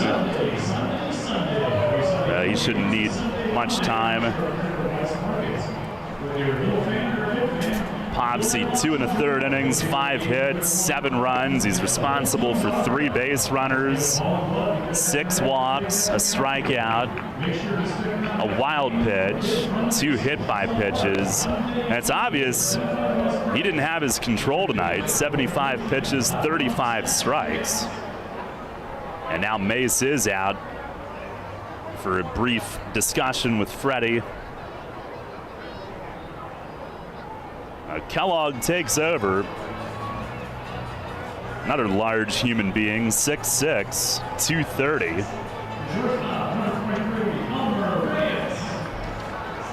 And Elmer Reyes will get another chance with him loaded. Hit into a double play last inning, flied out to deep right in his first at bat. 4 runs home, 7-5 the lead. And first pitch is swung on, lined into left center, a base hit. Nunez scores, Kenley around third. P.A. backhanded in the gap. Stokes goes to third, and Reyes in at second with a 2-run double. 9-5, the Revs lead. It's a 6-run inning. And they make those hit by pitches count. Reyes with his 13th double this year. He's in the top 3 in the league. A 6-game hitting streak, and he didn't even need to see a pitch from Kellogg. He jumps on the first one. Revs, who have now been hit 6 times in this series, 4 last night, which was 1 shy of a team single-game record, which I know you'll be shocked to hear this. That happened against Lancaster last year, 5. Here's Melky, who swings and misses. 2 more tonight. I mean, last year could have been perhaps that they legitimately had no idea where it was going. They did not. You're right. They had no clue. Here's Melky, who's 0 for 2, infield in, and he swings and misses on a ball in the dirt. 2 strikes. And it's been sort of an epidemic around the league this year. Particularly, again, 2 teams have become an anomaly, but all around the league it's happening. And, you know, we preach player safety day after day. Eventually, you have to practice what you preach at some point and start to step in with some of these things. They tried to do it tonight, and they still probably didn't do it right. Pitch to Melky, that's in the dirt. Velo blocks it away. Yeah, well, hopefully Nicely can still pitch his game. Revs have given him a big lift offensively. 9-5 the lead. The inning started with Melky striking out. Everybody since then has reached. Now he's trying to get into it. 1-2, he swings and he drives this one deep in right field. Sierra at the fence, it's gone! Melky Mesa, opposite field, 3-run home run to right. And the Revs have scored 9 here in the 3rd inning. They lead it 12-5 as Melky steps on home with home run number 5 of the season.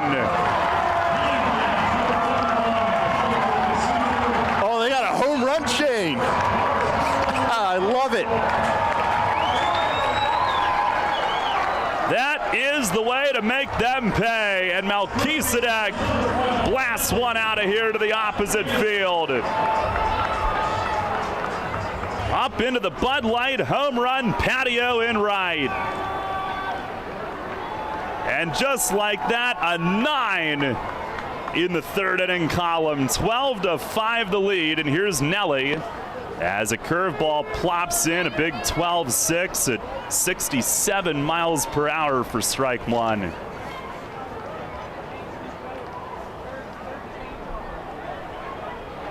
The wind, the pitch, it is down low. That closes the book on Povsey, who gets charged with 10 of these runs.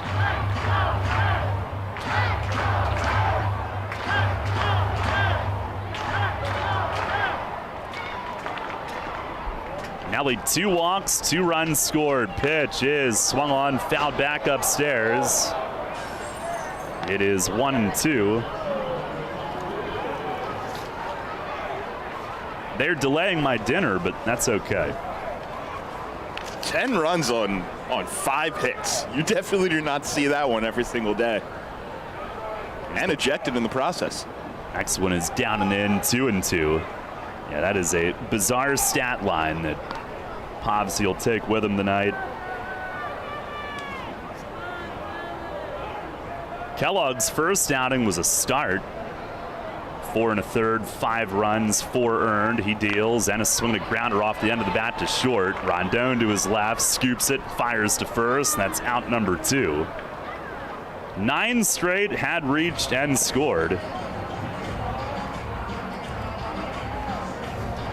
Revs' biggest inning this year, a couple of weeks ago at Staten Island, they scored 10 in one inning. This is their second biggest inning this season. They've also had a 7 and an 8, which was in the same game at Wild Health Field against Lexington. Here's Franco. And the first pitch, big, slow curveball for a strike.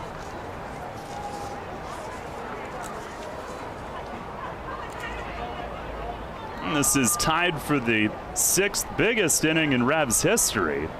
Pitch is over for a strike. The record is 12. They also have an 11. And earlier this year, the 3rd time that they had 10. So 9 officially tied for the 6th biggest. Pitch here, swung on and missed. It gets away. Franco doesn't run. He thought he foul tipped it. Velo goes back to grab it. Franco's still standing at home plate. And maybe it is foul because the plate ump just gave the pitcher a new ball. Velo just came to tag Franco. You know, it would help if they you're not going to. The dugout's already very upset with you, and you're not going to do yourselves any favors. At least stand by your call. Or make one. The mask comes off again. Franco's at bat continues. Evidently, it was fouled off. Another 0-2 and a swing and a miss. This one in the dirt, blocked. Velo tags him, and that ends the inning. But what an inning it was. Revs scored 9 on a total, and nobody left. That was fun. We'll go to the 4th. Jake with the play-by-play. Revs in front, 12-5. Named one of the best advisors in the state and the country, Kevin Smith and the team of Smith Wealth Advisory Group can help you develop a customized retirement income plan. As specialists in retirement planning, they will guide you on Social Security, pension choices, 401k and retirement plan rollovers, required minimum distributions, taxation, and optimal distribution strategies. For all your retirement planning needs, contact one of the nation's best, Smith Wealth Advisory Group, located right here in York. Jenny Montgomery Scott, LLC, member NYSE, FINRA, and SIPC. Hi, this is Vicki from Brewery Products. Stay tuned to catch the latest episode of Beer Talk airing throughout the day here on WOYK. Each day will feature one of our great brewers and share fascinating stories behind their products. Hear how they got started, how they brew, and their own favorite selections. You might even find a new favorite for yourself. Beer Talk is presented by Brewery Products every day right here on WOYK. Can't get enough of the birds? Sports Radio 98.9 and 1350 WOYK has you covered. Join us all season on Mondays at 6 for the Baltimore Baseball Show, hosted by award-winning Orioles and National Baseball writer Dan Connolly from The Athletic Baltimore. Exclusive in-depth interviews, plus the latest insight and analysis on the Orioles every week. Talking baseball and the birds every Monday at 6. The Baltimore Baseball Show on Sports Radio 98.9 FM and 1350 WOYK. First in York, first in sports. Take us on the go with the new WOYK app. Download on the Apple and Google Play stores today. Sports Radio 98.9 FM and 1350 WOYK. First in York, first in sports.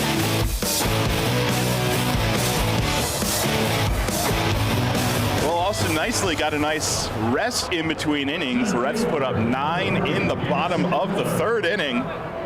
They have taken the lead all the way back, 12-5, and now the Genomes will come to bat without manager Mark Benikazi at the helm. He was ejected in Patrick's last inning. First batter of the inning is Anderson Miller, who takes up high from nicely.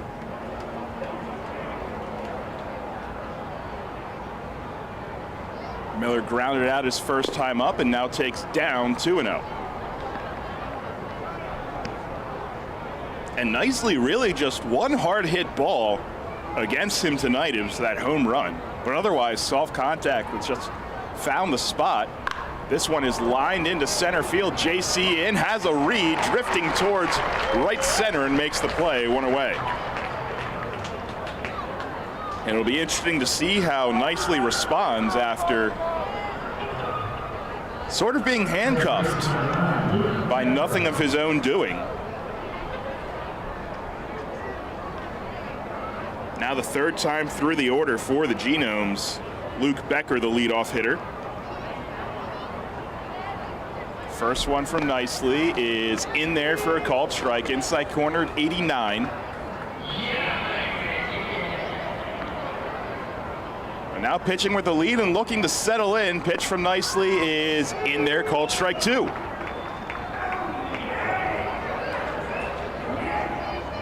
Just one strikeout so far for Austin. Has a chance here. Pitch is outside. That was pitch number 66, so still a respectable pitch count for Nicely, who has gone at least 7 innings in his last 2 starts. 2-1 here is fouled off to the right side, out of play.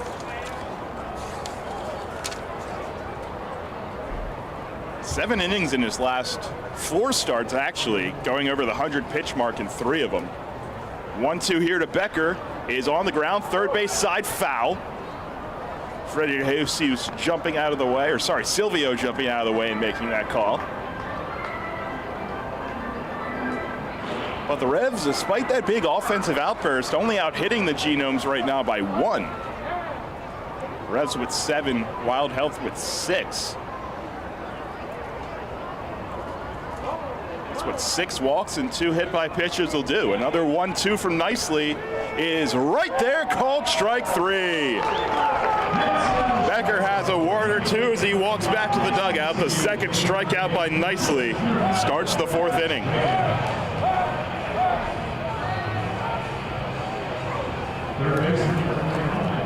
Brings up the veteran Jimmy Paredes.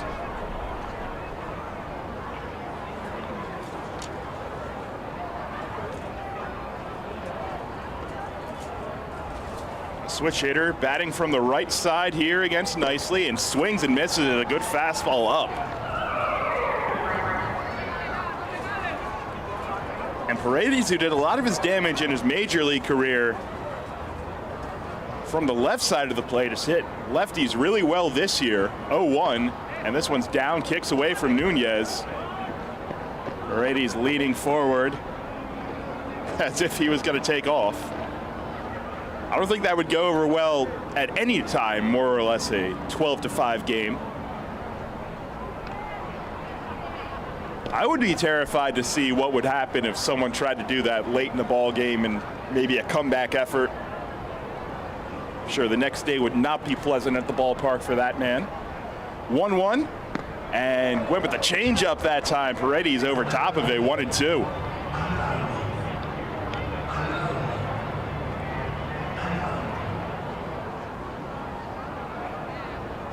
Defense straight away. 1-2 to Paredes is down. Tried to go for that changeup again. On deck, Chris Shaw.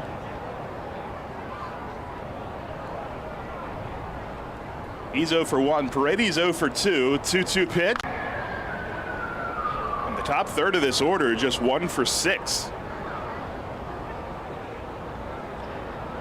Against Nicely so far tonight. 1 down, the 2-2 is up. Quick outs for Austin Nicely in the 4th so far. A fly out and a strikeout. Now he's gone full to Jimmy Paredes. Payoff pitch. It's chopped foul to the left side near the Genomes bullpen, and actually kicks into play. So we'll do it again, 3-2.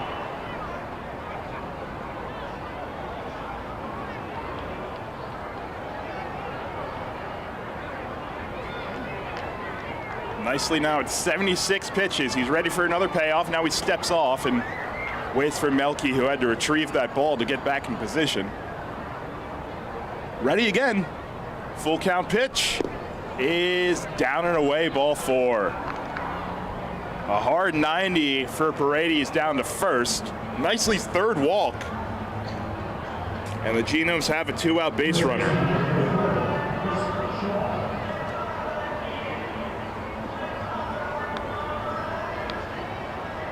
90 fool you. Paredes has not attempted a steal this year. You don't want to take the bat out of this man's hands, Chris Shaw. First one is on the ground softly, second base side. Nelly actually comes out to field it. It'll flip to Nicely, covering to get the out. And despite the 2-out walk, Jimmy Paredes is left stranded. No runs, no hits, one left. We go to the bottom of the 4th inning. Revs up 12-5. This is Revolution Manager Mark Mason. I love a great local neighborhood bar, and no matter what night of the week, Racehorse Tavern in Thomasville has something for you. Open 7 days a week, 3 till midnight, Monday through Wednesday, noon until 2 a.m., Thursday through Saturday, and Sundays noon to midnight. Live music every Friday, Saturday, and Sunday, karaoke every Thursday, and bike nights Thursdays throughout the summer. Plus pool league Sunday through Thursday, and a 4-season patio with full bar and food service. Stop in and visit my pal Jim DeLisio at the Racehorse Tavern, 738 North Beesicker Road in Thomasville. For more info, visit their website at racehorsetavern.com. Come on! Colin Cowherd. One of the things Jesse Ventura said is that you don't need a memory if you tell the truth. Larry Brown, by saying, yeah, they blindsided me. You only get blindsided when you're having an affair. When you have to go in the next room and come up with an answer, how do you get blindsided if you're not doing anything illegal? This is The Herd with Colin Cowherd. Weekdays at 3 on Sports Radio 1350 WOYK. Drunk driving prevention is a priority at Anheuser-Busch. You can't drive drunk if you don't drive there. Encourage friends to sign the Decide to Ride petition on DecideToRide.com. Brought to you by Anheuser-Busch, Mothers Against Drunk Driving, Uber, Brewery Products, and WOYK. Anheuser-Busch, St. Louis, Missouri.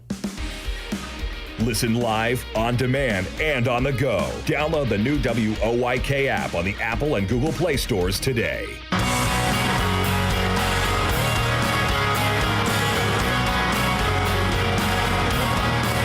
Ready to get the bottom of the 4th inning underway. Austin nicely with a good top half of the 4th.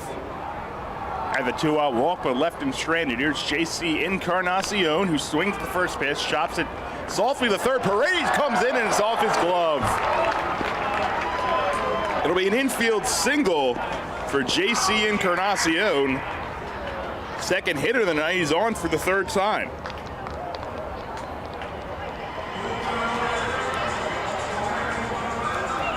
And JC continues to have quite the homestand.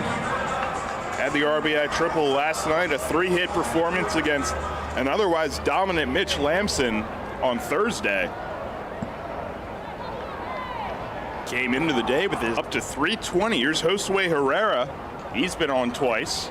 Single and a walk. First one, he drives it out to left center. PA coming on, and he'll make the catch. Hangs up just enough. JC retreats back to first.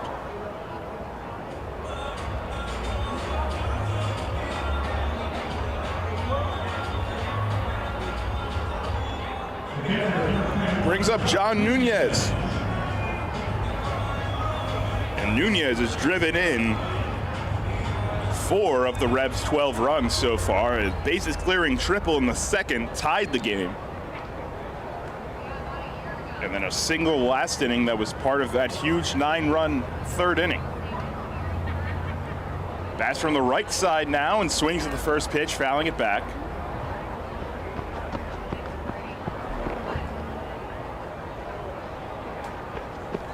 Bit of a different look for some of these hitters now with the left-hander in the game to turn around.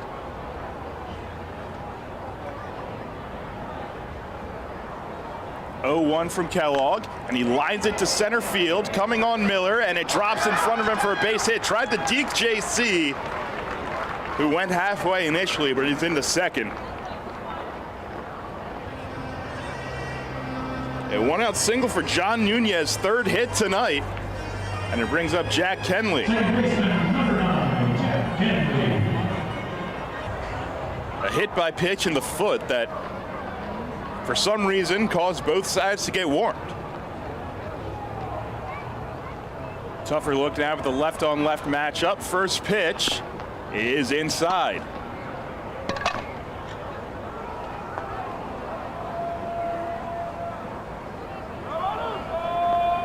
Kellogg, another tall pitcher, 6'6", listed at 230.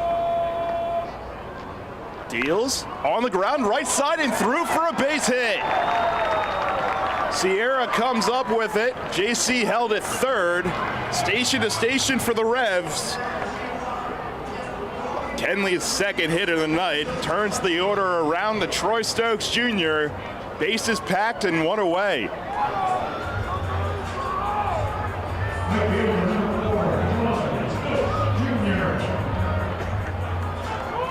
And Troy was hit by another breaking ball that caused an ejection. We never cease to amaze here in the bases loaded. First pitch to Stokes, breaking ball inside.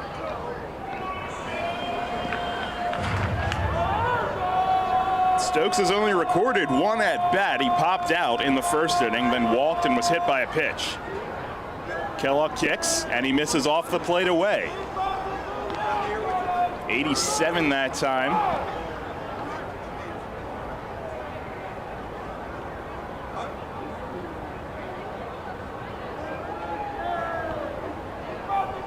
Stokes came around to score in that third inning after being hit by the pitch. 2-0, taking all the way, and he taked on the outside corner, called strike.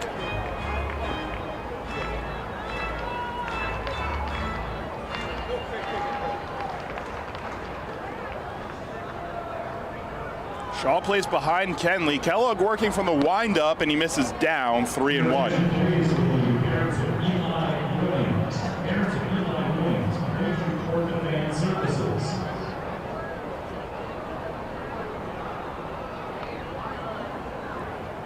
3-1 to Stokes, and he takes off the plate away.